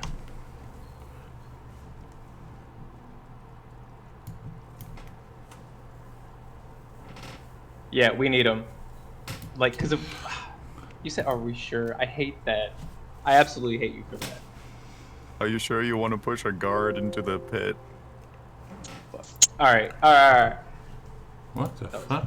So, Oh, I know what it is. We have to all make it to the end, right? That's the rule. He has to make it to it, and not you. You're not even in there. Such bullshit. All right, fuck it. I guess I'm going down. Okay. As you go to try and jump into the pit, I gotta fix something really quick. Because apparently I have the fantasy ground stacked for some reason. And as I go in there, I'm like, I fucking hate this place. Let me fix this. There, I fixed it. If only Cheese was here, what would he do? Okay, Cheese so would have jumped in this pit already because I know CJ. so as you go, we're gonna do a couple of things really quick because I wasn't expecting this coming from. I guess I should have because I don't know everyone in here. So I need. You should have expected it from me. I would have bet that he would have made it, and I would have jumped in, and I would have helped him, pretty much picked him up and started running. Well, he did. So Azel did say that if you were here, you would have jumped in, but you weren't here. So I didn't think anyone was going to try and jump in. As soon as I found out that you were playing, and when Chad and I wanted to introduce my character this way, I was like, yeah, CJ's gonna totally jump in the pit with us. Yeah, my paladin, he's about helping people. He's not just gonna let this dude, and he's our only option for info. To be fair, Nine is Nine is all for himself, so he's just like, I've convinced them to go along with whatever I say. This works. Let's just keep, let's just keep on keeping on. Yeah, Stell's really gullible, so that's a bad combo for me. The guards were dragging that kid there. If you'd just given us a few more minutes, we would have been there. Right. Well, to be fair, time frame wise, you could still be coming this way. I might be on Protect my the way investment. All right. So you want to jump in? So this pit, where is the bloody thing? It is 15 feet down. So we will give you. I tie the rope off, and I don't even think there's a place to tie the rope off. There is not a place to tie the rope off. I'm tempted to tie it around the guard and just. Aim for the mud. And it is slippery in here. Yeah, I'm aiming for the mud. Hopefully that'll work. All right, so I'll give you this, and it will be at disadvantage. The boss in. Oh wait, no, that's for Cheese. Never mind, that won't be disadvantage for you.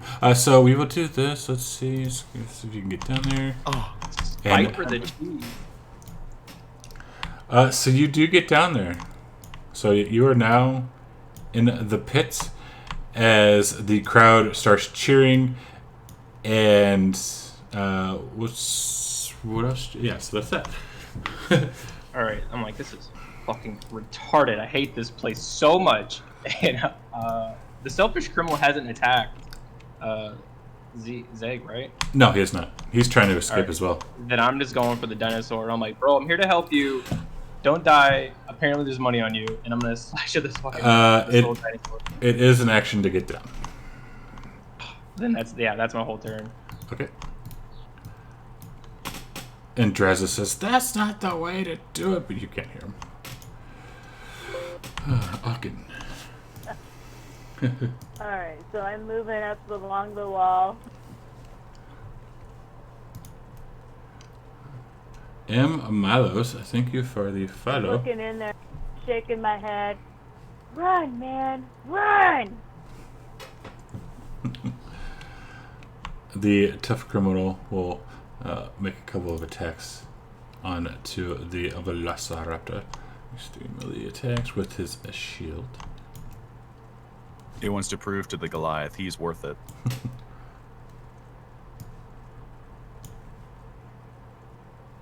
Oh, it hits.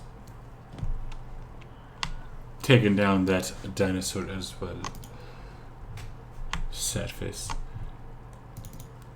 And this run, he is going to come up and start making some attacks.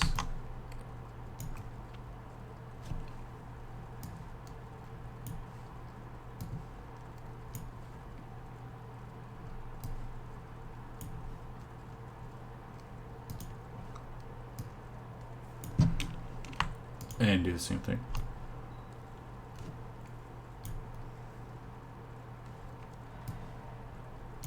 No, Yes. not the tough one.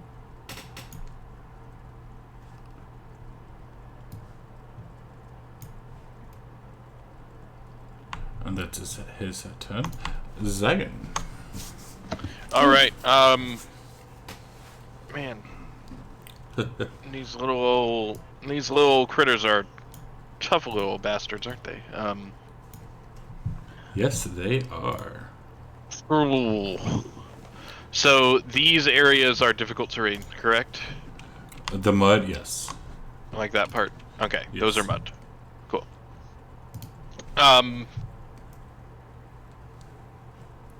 Action to disengage, because that's kind of where I'm at. And then 5, 10, 15, 20, 25, 30 here. Right along the wall. Okay. And do I have a bonus action? I do.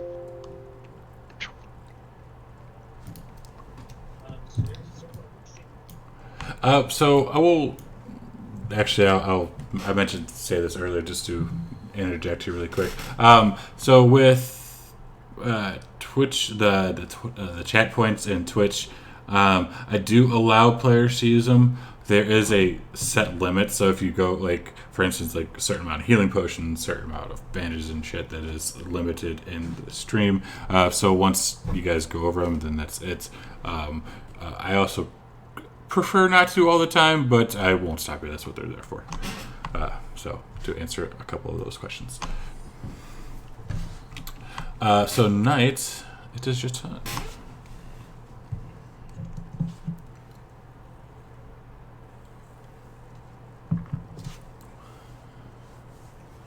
So he jumped down, didn't he? He's a brave man. Are you going to join him? I think he may need your help. You seem very strong, Okan.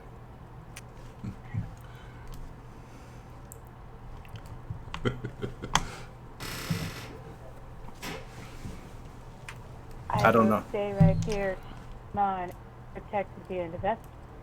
I feel like if I interfere, my bet is off. Oh, I did not think of that. Touche. I could give you the 5 gold. Hold off the raptors long enough for our guy to win. I could pay your bet off.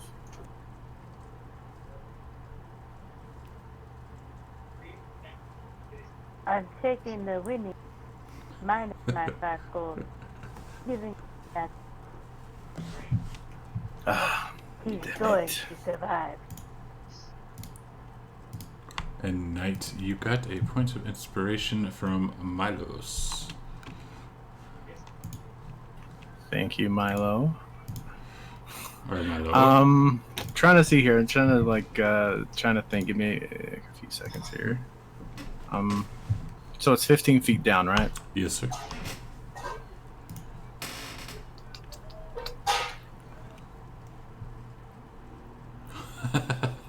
And it is tonight. I got you. I'm not strong enough to take him head on like that. I've gotta wait a few seconds. See what he does. Take your time. Just distract them. Just keep them distracted. Once they're in position, I'll help. And his Smart. his Dionychus will come up here, seeing fresh meat jump down into the pit. And we'll make a couple attacks at Stell. 3 attacks. Yeah, chomp chomp. Ooh. That's not cool, man. Luckily that one missed. The selfish criminal we'll swap at the new Dionychus that just ran in here.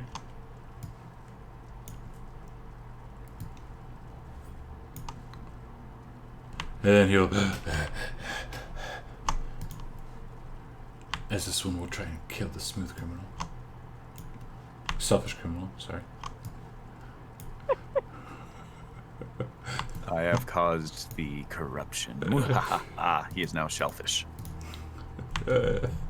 As number 2, we'll let's go after selfish as whale.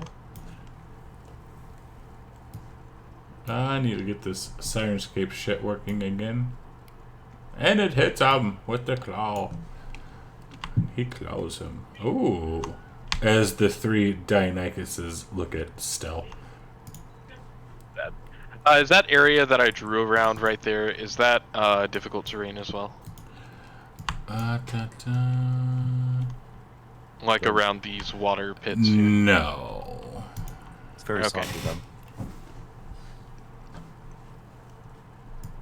You're not going to want to walk through it just because it's so soggy. Uh-huh. Very soggy. As we go Hold to on. Stell. My map disappeared. I'm trying to bring it back up. If you On your- pull up your character sheet, if you double click the token, your picture on the right, it automatically brings up the map. Yeah, it is. It was just taking a minute. It's a quick question because I have never got to use this before. My phase step, or is like Misty Step, is 2 fire damage for what's around me. That lets me move how far? Don't you get that? Okay, never So mind. He's in a ladder. So you have That's the Great. right. I do believe that doesn't it happen at level 3 is when you get that. You get the face step, but the additional effect. Oh, right. It's additional effect later. Well, I'll just use phase step to hopefully get out of that. Okay. Yeah. So it's bonus action 30 feet to an unoccupied space you can see. So I'm gonna jump back up into the stairs. Okay. So I'll just jump right up here, take that off. Man, Such- I'm not going to metagame. I'm not going to metagame. All right, so I'll just do that to move him as far as I can, just to come back. Because if I have to, I'll jump back down. I'll be like, Knight, come on, we gotta keep up. And in my head, I'm like, if this motherfucker's playing me, I'll be so pissed later. How many times do you get that Misty Step?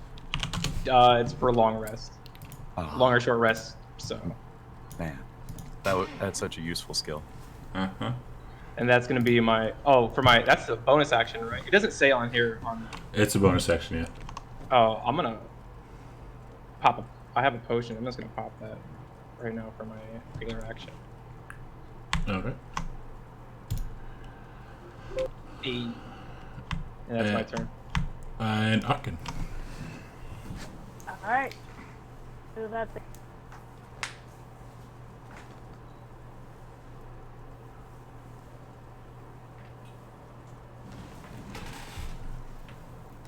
I have gold for you when you make it. Push! Push! Look forward to taking that gold.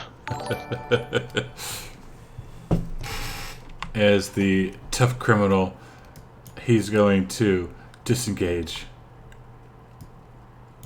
Right there. 10. And start running like a little baby. As a Velociraptor will whip around and see 2 of them. And he is going to attack either 1 or 2 will be to Zagan, and 3 or 4 will be to the tough criminal. Zagan, he's coming after you, my friend. Alright, go for it.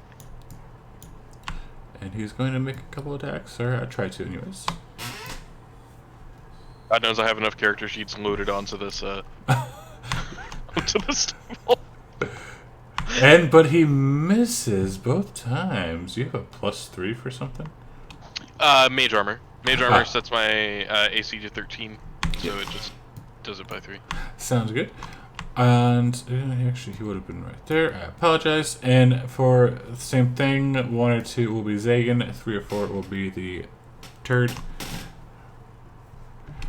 Zagan again. 5, 10, 15. And he's going to try and make a couple of attacks at you. Sad. Pack tactics, in case you were wondering. Oh yeah, I know. You're good. Ouch. Bam. Ouch. And Zagan. Zagan falls. I couldn't. And then die screaming as you fall unconscious. So cool. So we will do this. Make a death save. He's dead. Oh, dead. I'm instant dead. Why are you instant dead? Because it hit me for 14 and I only had 5 hit points left, which brought me way below my max in 1 hit. I grant him disadvantage. I'm kidding. I can't. I don't know if I can do that. I thought you only get like instant dead if it's double your health. It did, because I was already at I was at 5. No, I'm talking about your. Oh shit! I thought I always thought it was like double your health pool itself. If you go over your max health in one, like subtract the remaining health, go past the max health once, then it's instant. Oh well.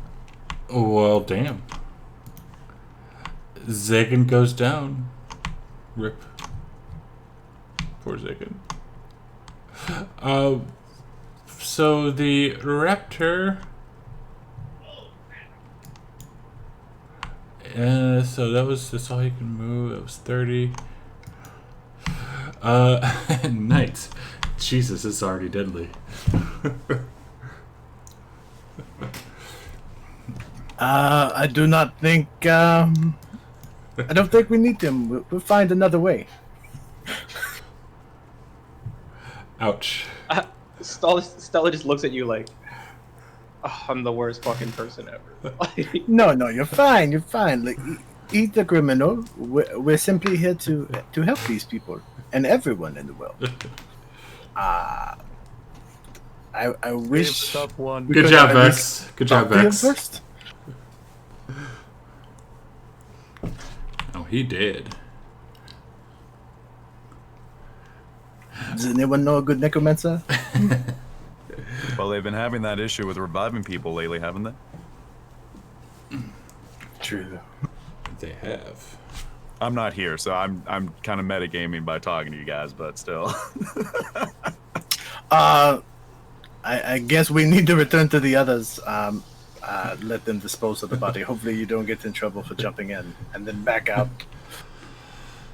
So yeah, if you guys don't want to continue watching the tough criminal try and escape, we can move on, because the main reason why he came here is to get Zagan, and now he's getting eaten on currently by a raptor. Stella's just gonna leave like horrified, like of just failure. He's I'm like, just gonna. I'm gonna pat his back. It is Hey, okay. It's fine. It happens. Oh, walk away, shake it. Alright, so take you guys out of combat here. I bet It you happened. should have jumped down now. Oh, I can't. So with those guys gone, let's go back to Cheese and Mole. Fun. Oh god, what were we doing? You guys were, I believe, buying supplies, but you did see We were that. gonna go talk to the shopkeeper. I thought at the where the boy stole the bread or whatever. Yes.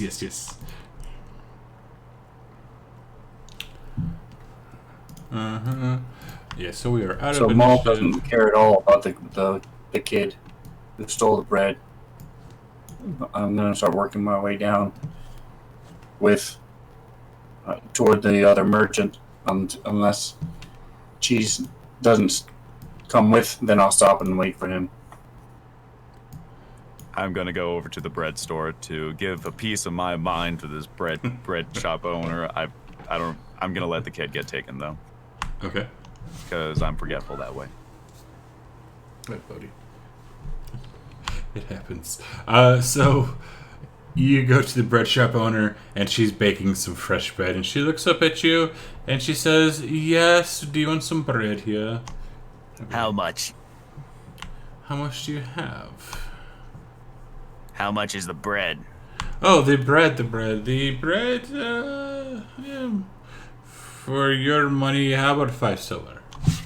5 silver for a piece of bread. For 1 loaf. I see now why the kid stole the bread.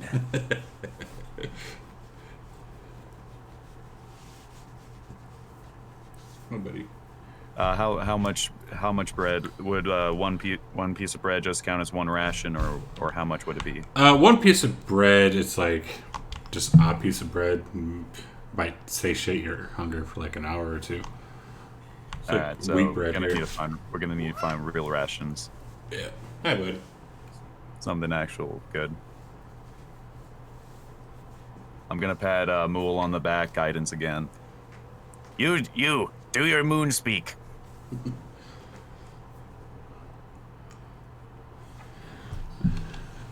So does she have anything besides? Is she just a baker, or does she have travel rations?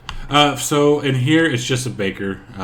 If you're looking for travel rations, she suggests the Outdoor Man store over yonder, and she points to there. And that's what you need down there. That's the food we have.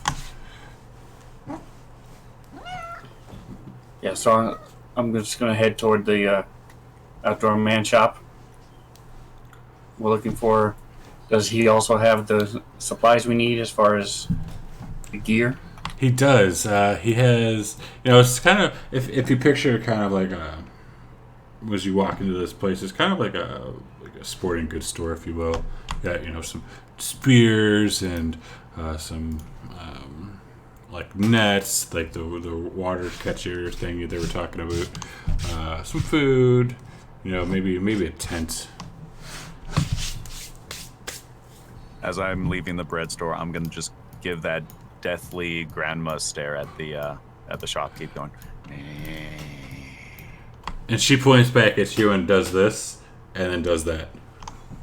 I'm watching. Always watching. Always. So tell me, we are on an adventure out into the jungle. I have heard tales of magical canteens or water skins that have endless supplies of water. Do you know where one could find such a thing? As he looks back at you and will say, if you ever find out where, let me know so I can buy them up.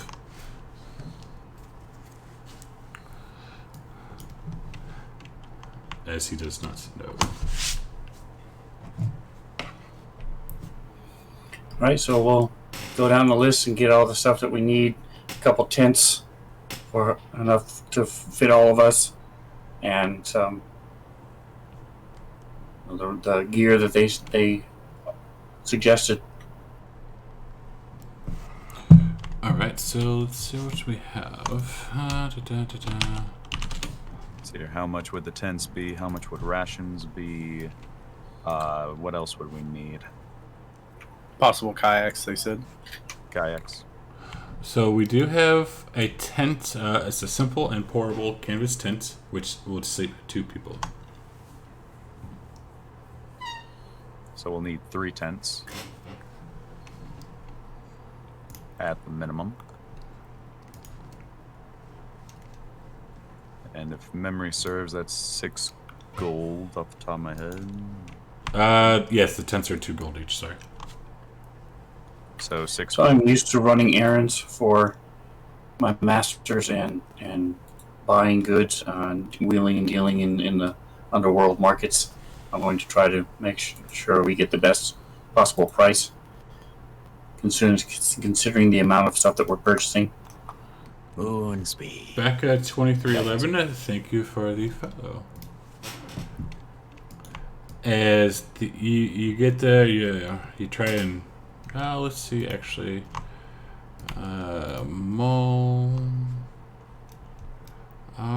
Do a persuasion. Yeah, let's give him a 16.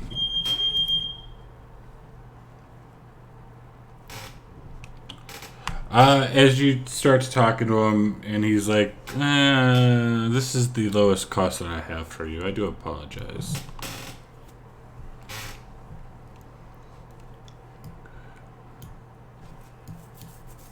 I guess we'll take it. How many are you trying to get? 3/10, I believe. Okay. 6 gold, please. 244 gold. And rain catcher and rations. A hunter's trap if they have any. I'll probably say we should get one water catcher for each of us. Just so we have plenty. And the rain catchers are 1 gold each, and they weigh 5 pounds.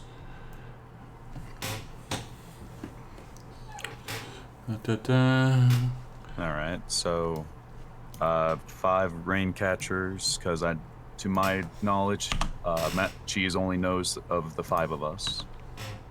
Correct. How much are the rations? Rations. They are 5 silver for 1 day worth. Starting off with 10 rations right now. How much do you think we need, Mole? What do you think, Elf? How many pieces of ration do we need? I like cheese in mine. In theory, we shouldn't need that much with the abundance of life in this type of land, these forests and jungles. We should be able to hunt. But I would say a week's worth times the 5 of us. So 35 pieces of ration. So how much would that be? 5. You're gonna make me do math. 17.5 gold. Shopkeeper, do you have a porter that we can pay to rent to bring all this stuff to where we are? Yes. Where are you residing at right now? Somebody's rest? The owner's rest or something? Oh, I don't remember. Yes. Mo would know, but I don't remember. Yes. I know what that is. We will get you there. We will have it sent right there right away. Can we get a deal for buying 36 rations? I'm gonna give the grandma a stare. Give it the eye. He will say, I would give you 2 extra. So that's for 18 gold pieces. That's 38 rations. Hi. I'm at 211 right now. And Caesar, yes. What else do we need, Elf? One guy did die already. So, and that was the one I already know you were We need working on traps one of for them. hunting, right? Does he have any snare traps, that type of thing? Oh, he will be right back. Let me see. Oh, he'll come back out and he says, "This is my last one," and he throws us a hunting trap onto the thingy. Onto I the like to counter. imagine it got triggered after he threw it on. Yes, he throws it down. He throws it down and it goes snap. And he's like, "Oh shit!" He's like, "Oh, the thunder have me." Well, at least we know it works. I'll pay you a copper for it. Copper, you are insane. This thing How is much is- 7 gold. 7 gold. How about 5 gold? How about 6? I look at the elf, go, Deal. I would have given it for you for 5. as he pushes it over. I'm watching. Always watching. give him the death glare. Perfect. All right, so 6 gold for that. Caesar, a trap and Can't think of anything else velociraptor we need. We got killed food, we got Zygon. water, we got the tents. And everything that you've got so far is in the party sheet. So if I'm missing something. Does he have the canoes? Oh, he does. He has 2 canoes. They are both. They can hold up to 6 medium creatures, and they are 50 gold each. 50 gold each. Yes. And it's a big canoe, so I'd be interested to see who lugs that one around. I think we're gonna need to get a donkey or something. I will be right back momentarily. All right. I always get a donkey in every campaign I've ever played.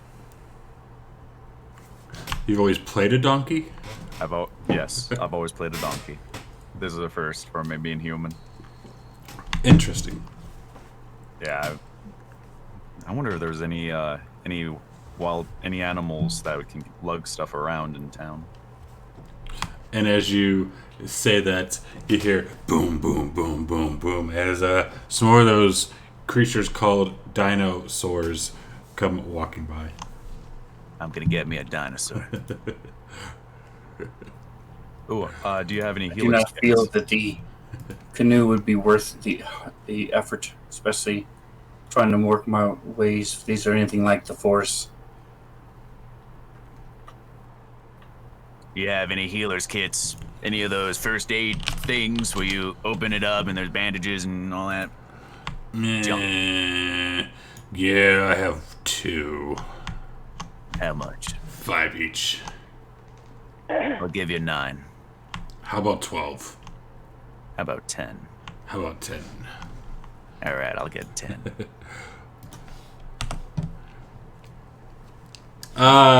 Somebody turned their camera off, so the Can't camera really swapped do a blood around. supply on that one. Correct.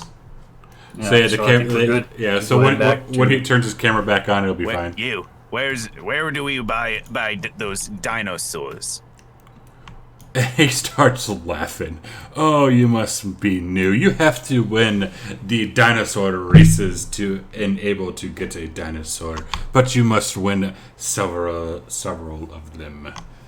Where are these races and how do I win?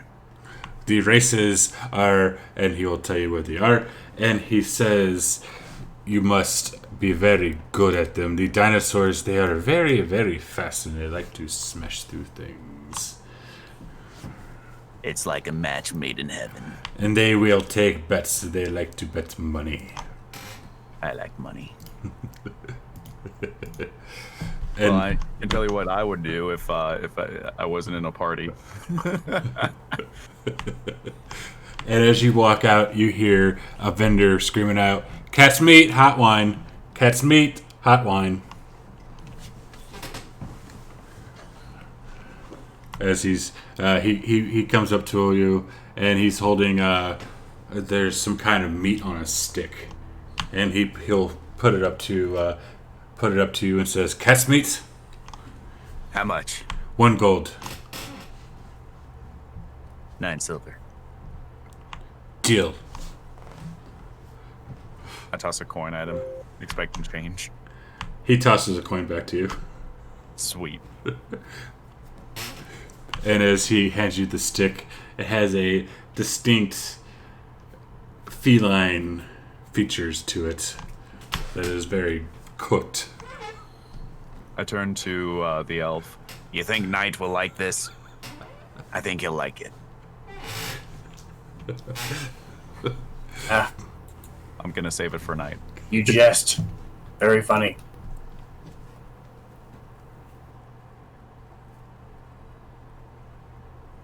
I think that's everything we need, right? It's up to you. I can't think of anything else we need to buy, and I'm gonna hold on to the 194 gold I still have for betting.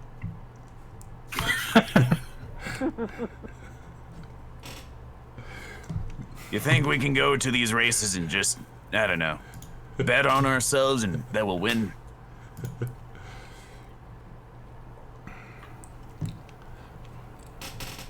Elf? Perhaps when we finish our quest, then we will be rich enough and you can buy your own. But I want a dinosaur. It's been a lifelong dream for the past... How long have we been in here? Probably 2 hours, maybe?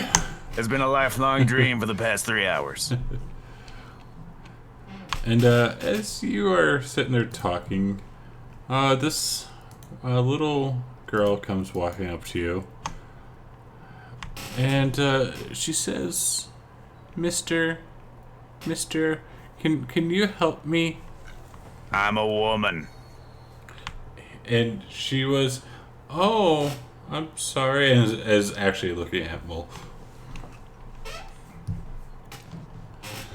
I pat the back on Mole's back, going, Go on. Moonspeaker. guidance.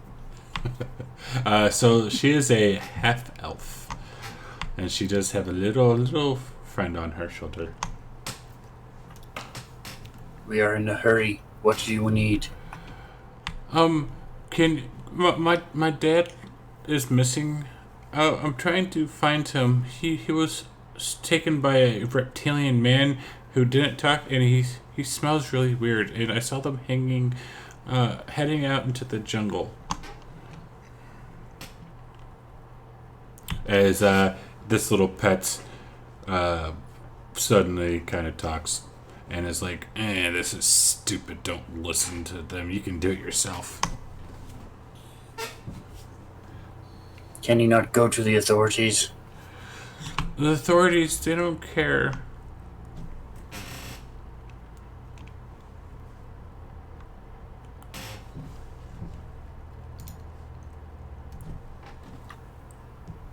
So I'll look at Master Cheese. What? Do you think this is something the party should be involved in? It's not something the two of us can do on our own, if we even need to bother. It's their choice to join us or not. I say we bring the girl with us.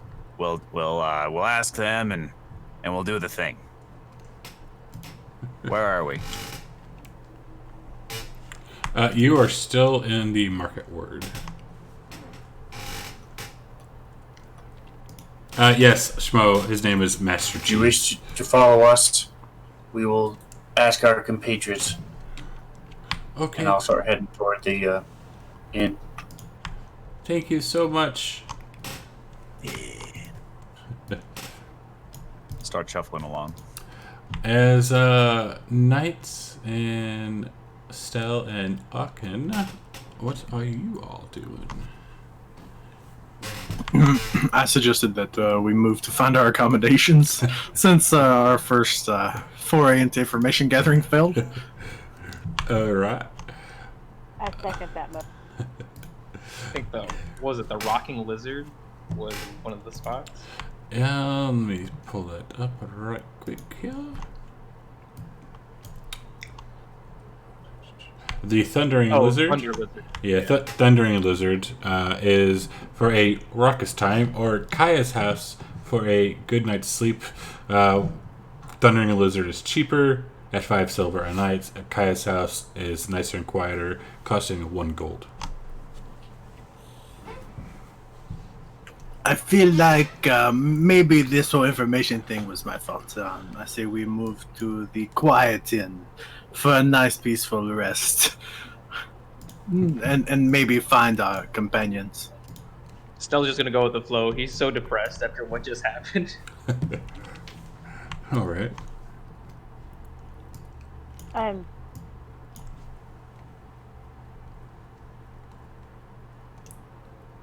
So Think you get out on us. Yeah. I'm fine with that.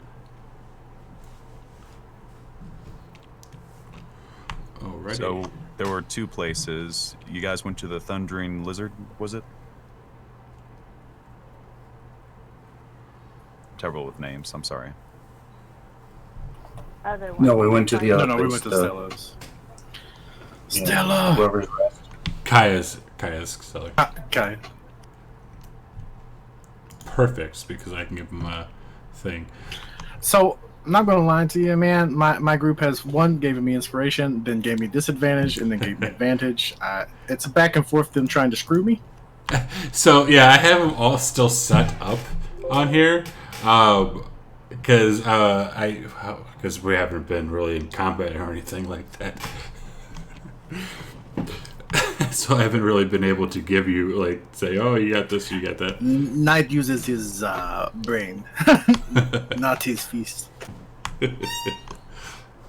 So yeah, you still have them. So I think Mole and I and who is this, Sandala, is gonna go over to where you guys are currently. Just random pick of the draw. I'm gonna walk in and go, Cat, I got you meat. I hold out the food.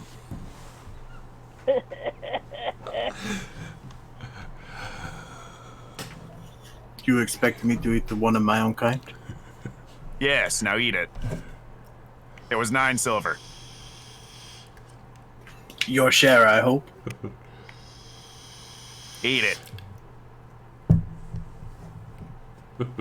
I must decline, my friend. You please partake. Give you the stink eye. This person requests our assistance. I do not know that we have the time to waste, but I told her I would at least bring her here.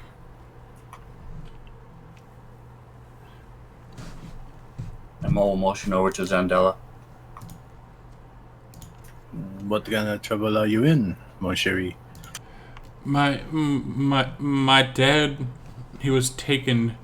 He went into the woods with a scary-looking reptilian man, and he didn't talk or anything, and he smelled really weird. And I'm afraid for my dad.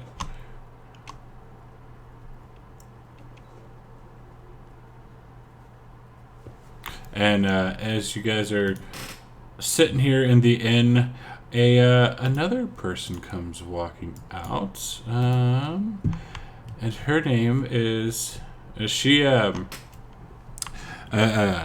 we go.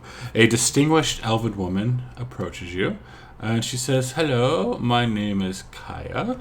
I can tell from your appearance you are the adventurers from the Sword Coast that everybody is talking about. I own this inn, and I have a job for you. For several..." What? I like to imagine during all this, I'm just kind of hitting Knight with the meat, going. You're gonna eat this. You're gonna eat it. You're interrupting the lady. Eat it. And catch yourself. Eat it. And she looks at Master Cheese and just shakes her head. And she says, "For several months now, food and supplies have been disappearing from the cellar down here. I investigated myself for some time, just long enough to confirm that it's none of my employees or guests, but now I am at a loss. I can't figure out how anyone could be getting in, and I understand that you are setting up an expedition into the jungle.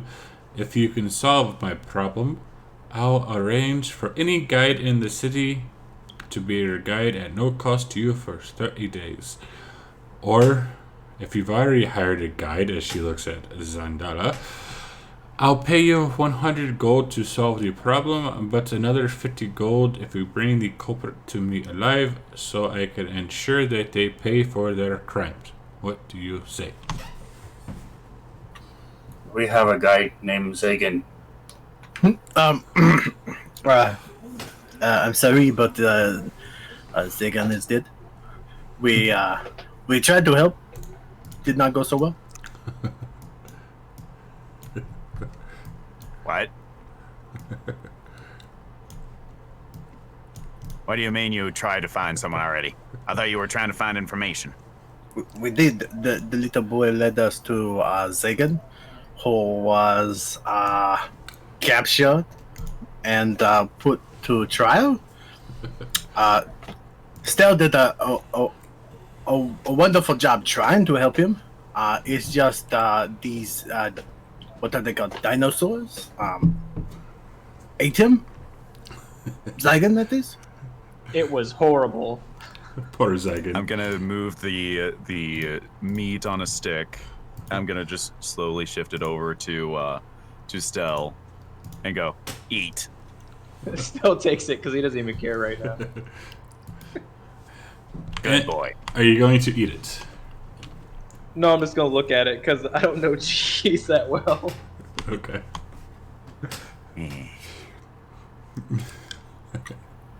I say we can't really pass up her offer. And young lady, your papa is missing. And dragged into the wood by a lizard man, you say? Yes. And he wasn't talking, but he smelled really bad. So Mo will turn to the innkeeper. I'm sure that we can look into your problem. What do you know about what this girl says? Is this something that happens a lot? And she would say, unfortunately, sometimes it is. They might be taking them up north. Once they go into the woods, they don't rarely come out.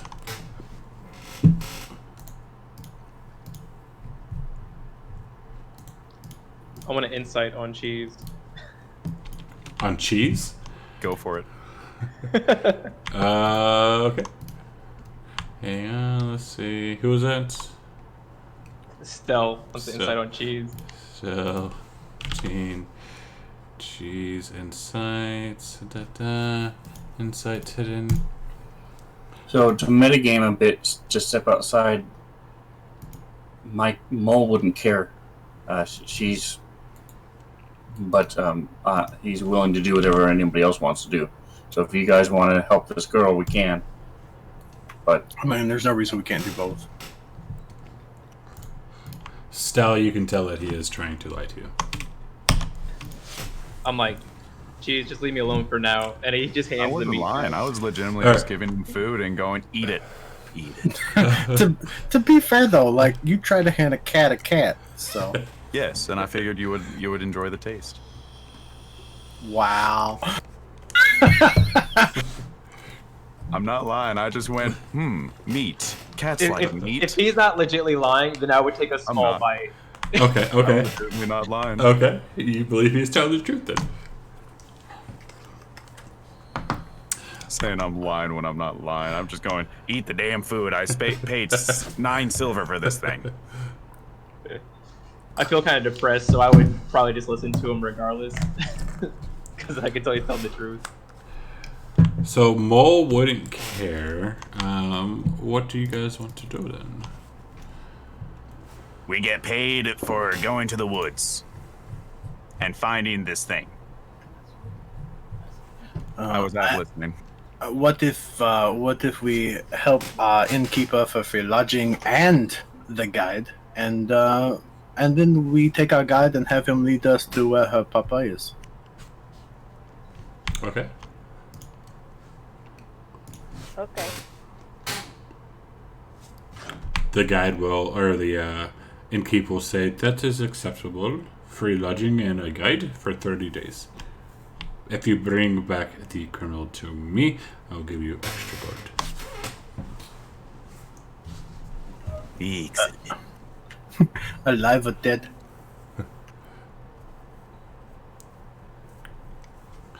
Alive, please.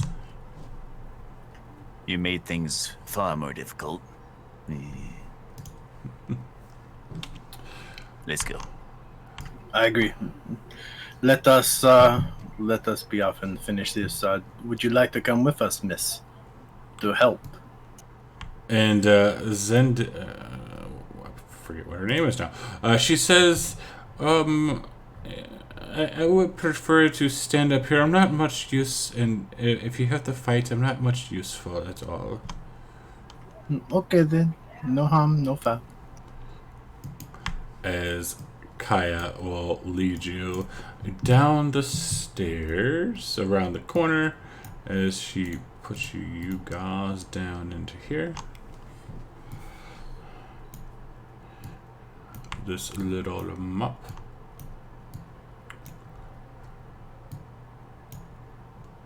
What the fuck? Oops, Zegan's dead. And we'll go ahead and call it here for the day because we're getting close to time. So, to recap, we got to Chult. You saw a big ass island turtle. You witnessed how deadly that this place can be, as your friend Zygon, who you barely met and didn't get any chance to talk to, was viciously eaten by a velociraptor. To be fair, we did get to watch how they attack and they eat. So information gathered. This is very true. And It was a heartbroken horrifying 'cause experience. I'm just heartbroken because Knight did not accept the meal that I paid for him. oh, poor cheese. Poor cheese. And so, Robin, next week they will probably do dinosaur racing, just so you know. And you did learn, you met some new creatures named dinosaurs. You found out that they do something called a dinosaur race, which kind of sounds about as crazy as it sounds. Yeah,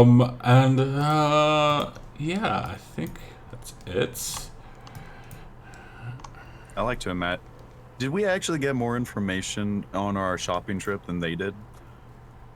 Because we learned about the dinosaur races. Yes, I believe all they really found out are they went to go find the guide and the executioner's run, and he was unfortunately killed. And I guess all they came after that was go to the inn. We know how we know how it's ran though. We know how the game itself is run. We know how they release them. You do not. Oh, really? Okay. Yeah, you just heard about it, and that you might be able to win a dinosaur if you.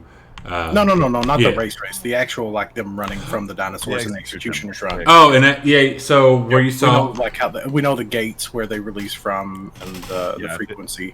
Right. Yeah, we're not penalized for jumping in. There was nothing wrong with jumping and helping somebody. Now I don't know if that plays later or not, but they didn't do anything. I know. I'm just asking. Because I did say, "Are you sure?" So there might be repercussions later. Who knows? I don't know if the DM would show mercy or not. Oh, he won't. Yeah, I'm just waiting. I'm sorry, I'm just waiting for the day Master Cheese becomes the Master Dino Racer. That's all I'm waiting for. Nice. Or gets eaten. Or gets eaten. Either option. But yeah, I know this is my first time with a few of you guys, so hopefully everything went okay or to your expectations. I was kind of a little bit nervous because I'm used to a set group of people and branching out to new people. So I personally thought it was fun. Hope you guys did too. Oh, I loved it. I had fun. Had a good time. Appreciate all your I'm hard excited work. for next week. Thank you. Oh yeah, definitely. Yeah, You for can sure. definitely expect the stealth character to do what he did. He'll probably do it more often.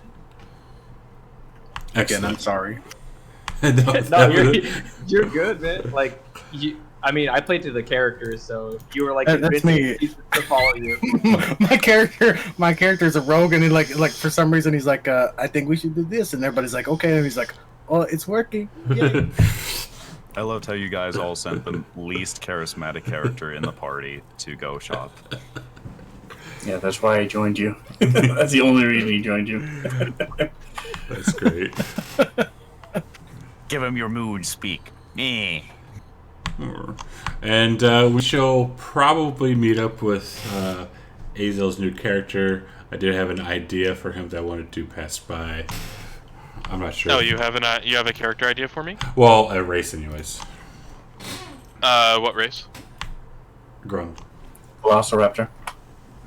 You're gonna let me do it? Yeah. Yeah, if you want to do it. Yeah. He is so happy. Look at his face. He's so happy. Like he's right now. already pulling up all the information. Like I can see screens opening up on his mustache glasses. like twisted up with his smile. He was so happy. It won't be the monk if he's gonna let me do what I'm thinking, then you'll really really like it. Yes. Because it was my very first character concept for this, and then he told me that no homebrew, and I was just like, dang it. Yes, you can do a groan. So yeah. But if you guys aren't doing anything later tonight, in 7 hours, I'll be playing in a one-shot called Shadow of the Demon Lord. Is the rule sets, and I believe Schmo, correct me if I'm wrong, but the name is called Little Horror House on the Prairie.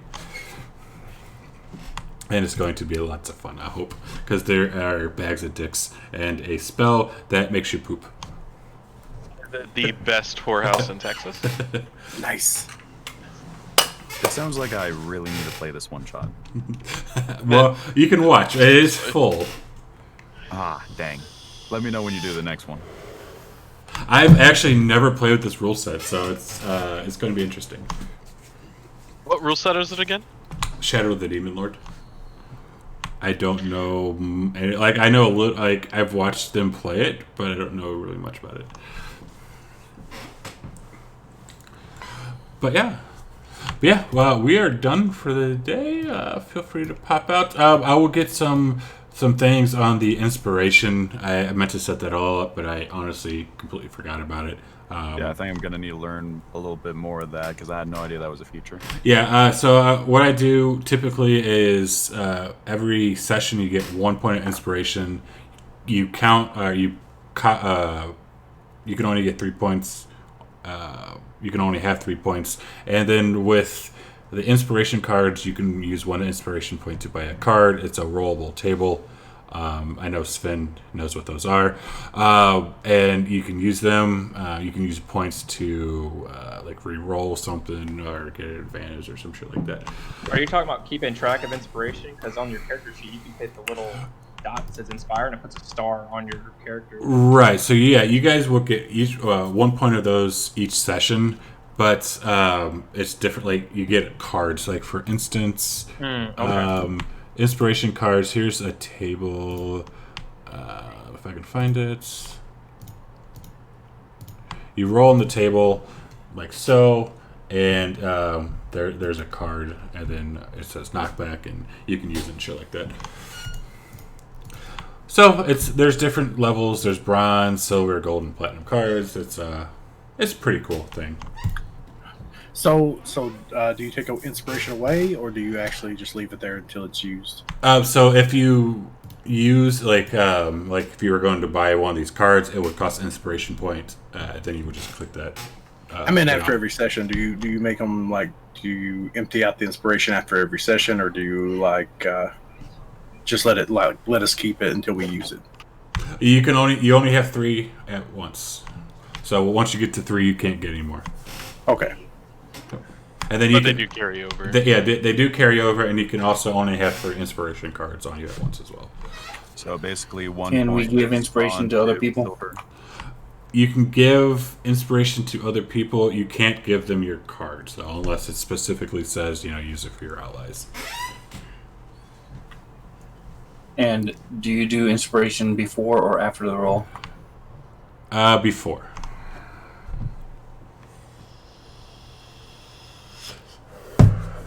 So yeah, it's just a little bit more fun things to throw at people. Yeah, that's awesome. That's a great way to use inspiration. Yeah, because I got the idea actually from Azil, because I was playing in one of his games for like 6 sessions until he quit. But I like the way he was using it because you give people inspiration, they never use it. This just added more shit onto it to do. I picked up like 15 students that day, and then a global pandemic happened. So welcome I really to wish life. you would let me tie a rope around the guard. and You cut him out. you most certainly could have tried. You didn't say you were trying though. I was, but you were like, "Are you sure?" And I'm like, Mhm. I was so That's hoping usually- you'd do it. I was So, I mean, I totally would have done it. like, are you? Well, we'd be attacked I'm by the gonna whole be damned. city, and we've been screwed. Yeah. She wasn't there, so she's like, "Oh yeah, I'm just shopping. I don't even know these guys." I was like, yes. Are you sure that you want to wrap around, try to tie a rope around a guard holding a scimitar? Or the Goliath. Like, here, hold this. But he said he has to run the whole thing, so I was like, man. That was my plan from the start, too. I was just like, I'm going to watch and see how the dinosaurs attack. I'm just going to absorb every bit of knowledge. I'm like, okay, they double attack. I'm like, okay, so these guys are going down pretty quickly. They do a lot of damage. I'm squishy. No, I'm not going down there. Let's see. Paladin. Let's run along here. I think we're going to have to jump in. Oh, the DM was rolling really good, and I'm like, I have really bad luck all the time, so not good. So yeah. Just be happy. Just be happy. I'm not using like there's some crit fumble tables that I love the crit fumble tables, but they're also really shitty for the players. Just be happy I'm not using it this game. They are evil because I see Sven. He knows he's nodding his head because he deals with them. Azil also deals with them because I am an evil bastard. Yeah, because I told CJ, you said like you should dodge and then do it, and I thought about that, but I was like, the DM's rolling really good, so I'm probably gonna get down. Yeah, Vax. That's why I'm not using them. That's exactly why I'm not using it. I figured since they were wielding scimitars, they would have just cut him down. They probably would have tried, but who knows? My whole thought, at first I was like, you know what? What if I push this guy off into it? Like, he's just sitting here calling the shots. Let's just feed him to the dinosaur. I thought about that too, but I was like, because I haven't played with everybody, and I'm not trying to mess with like everybody's table has a certain dynamic. And I'm not trying to mess with, everyone's learning everybody's play style pretty much. I think your character has learned mine. I've seen a little bit of mine, just a little. Oh yeah. Yeah, I typically let you guys basically almost do what you want in a way. I try to do that at least. I mean, sometimes I'll move you all along, but if you want to RP and you want to try and do this, you can most certainly try. Cat meat? I should feed it to the cat person in our group. Yeah. Cat's meat's hot wine. Yeah, but that was an awesome first session. Oh yeah, I love it. Can't wait. Sweet. I can't wait for next Can't week. wait for next week. Hell yeah, man! I hope y'all had some fun. Yeah, that was fun. But yeah, this will be a longer campaign. Just so you know, it's. I know. So I think some person or some people did it in 60 sessions, so it can get kind of long. But that's it should be fun. Yeah, I'll be honest. I've joined a already in session Tomb of Annihilation once. They were at the tail end of the game. It was like literally the last 2 or 3 floors of the dungeon with a lich. And I remember dying there. Thank you, Bone I Shooter. played as a paladin, where I got this Vax, it'll be cool. thing that happened where I was fearless, and I just decided to roll with it. I just pretended I was an idiot. Recklessly charge forward. Yeah, Azel's played. He's DM'd this thing I think twice, so he knows what's going on. But all this was added in. Somebody made this whole different module, so like an enhanced version. So yeah, throw some new things at y'all. Can't wait to try it out. Cool. Yeah, Caesar.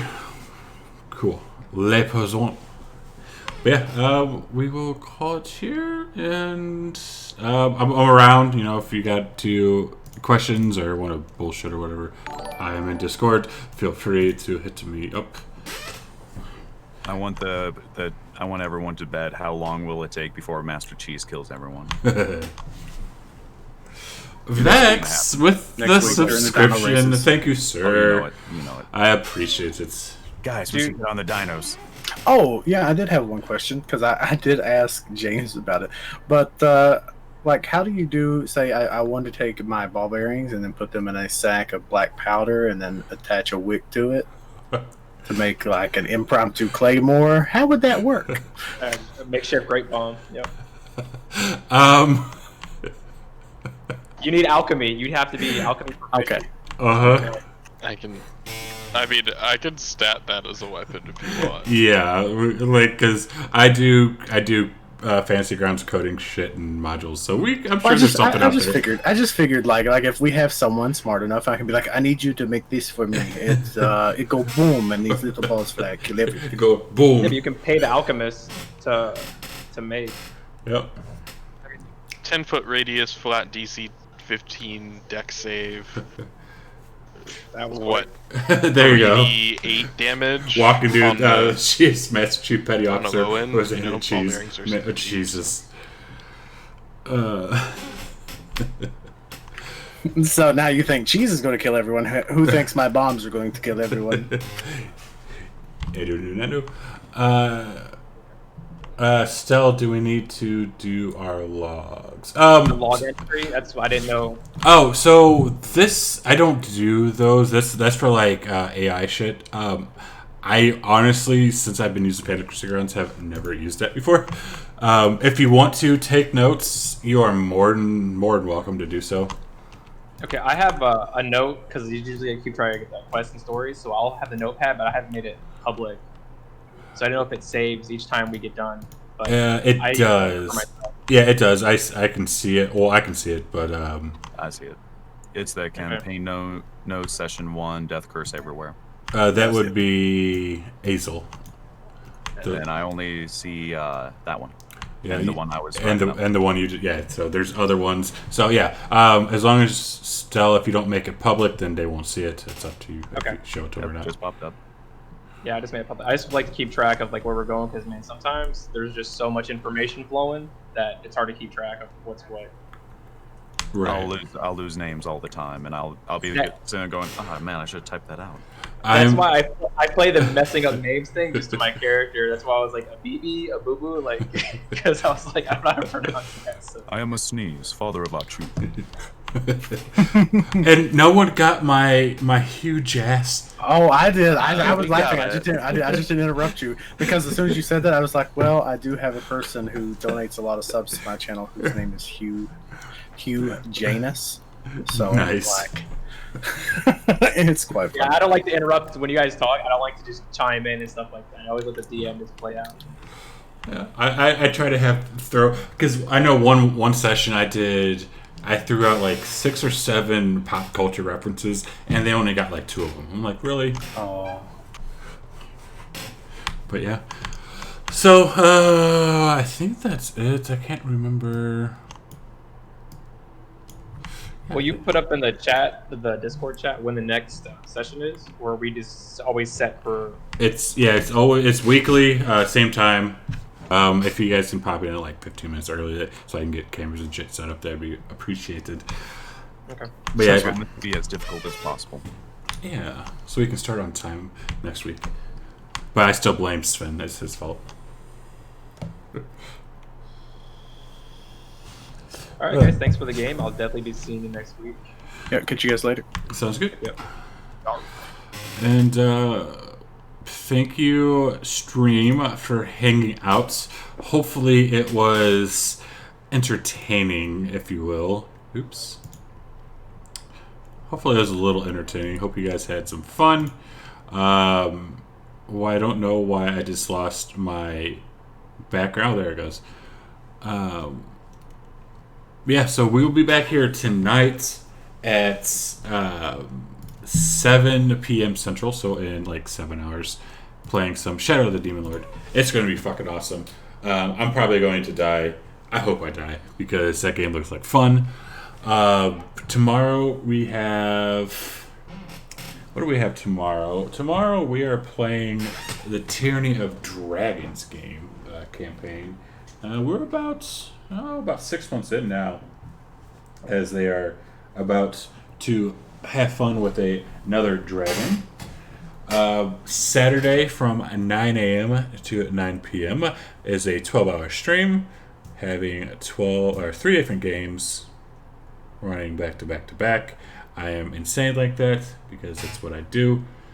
And Sunday at 5 a.m. to 8 a.m. I have a mini campaign I'm running, and then from 9 a.m. to noon I'm running a 9 a.m. to noon I am running I'm playing in Prince of the Apocalypse, and then we will be back at it next Wednesday with Vampire the Masquerade.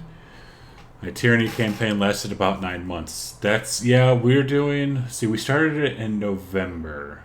I think the beginning of November is when we started, and we've gone every week except for, I think, 3 weeks. Because I know there was 1 week I was in London. No, I played it when I was in England, too. Maybe we've had like 3 or 4 sessions we didn't play. But yeah, we just started Rise of Tiamat in that one. They just did their council meeting. And then they're at the Northern Sea in that little area. Yeah, hopefully you guys had some enjoyed today. I do apologize we started late. We were having technical issues with a few different things. So we didn't run as long as I wanted to, but we had some fun.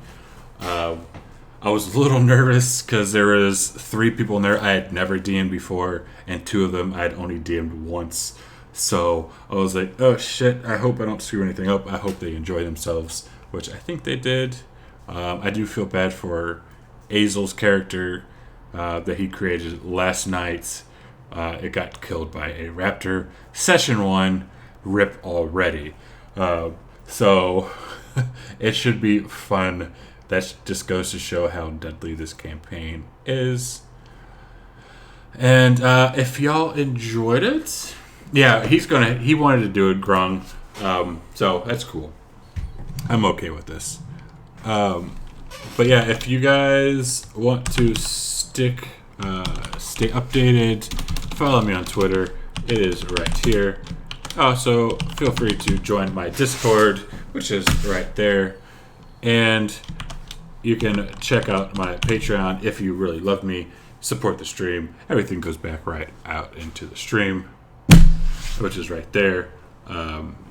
Everything I just created it like last week. So anything I get will go right back into the stream. Make it bigger, make it better, have some more fun, get some more modules and shit. And with that, I'm going to pop off for a little bit. I'll be back here in about 7 hours. And yeah, I'm going to look to see if anyone's on that I know who is playing, which I don't think since it is noon on a Thursday. But I'm going to go look for a Dungeons and Dragons stream. Because that's what I did last week. I just randomly raided a person because their stream name looked cool, and now he's playing in my game. So that's how it rolls. So let's see. I don't think anyone's really on. I don't know. Everyone looks like everything's in freaking like Spanish or German or French or reruns. So I guess there's no one really to raid. But yeah, until then, I'll be back here in 7 hours. Thank you for hanging out, and we will see you later. Bye.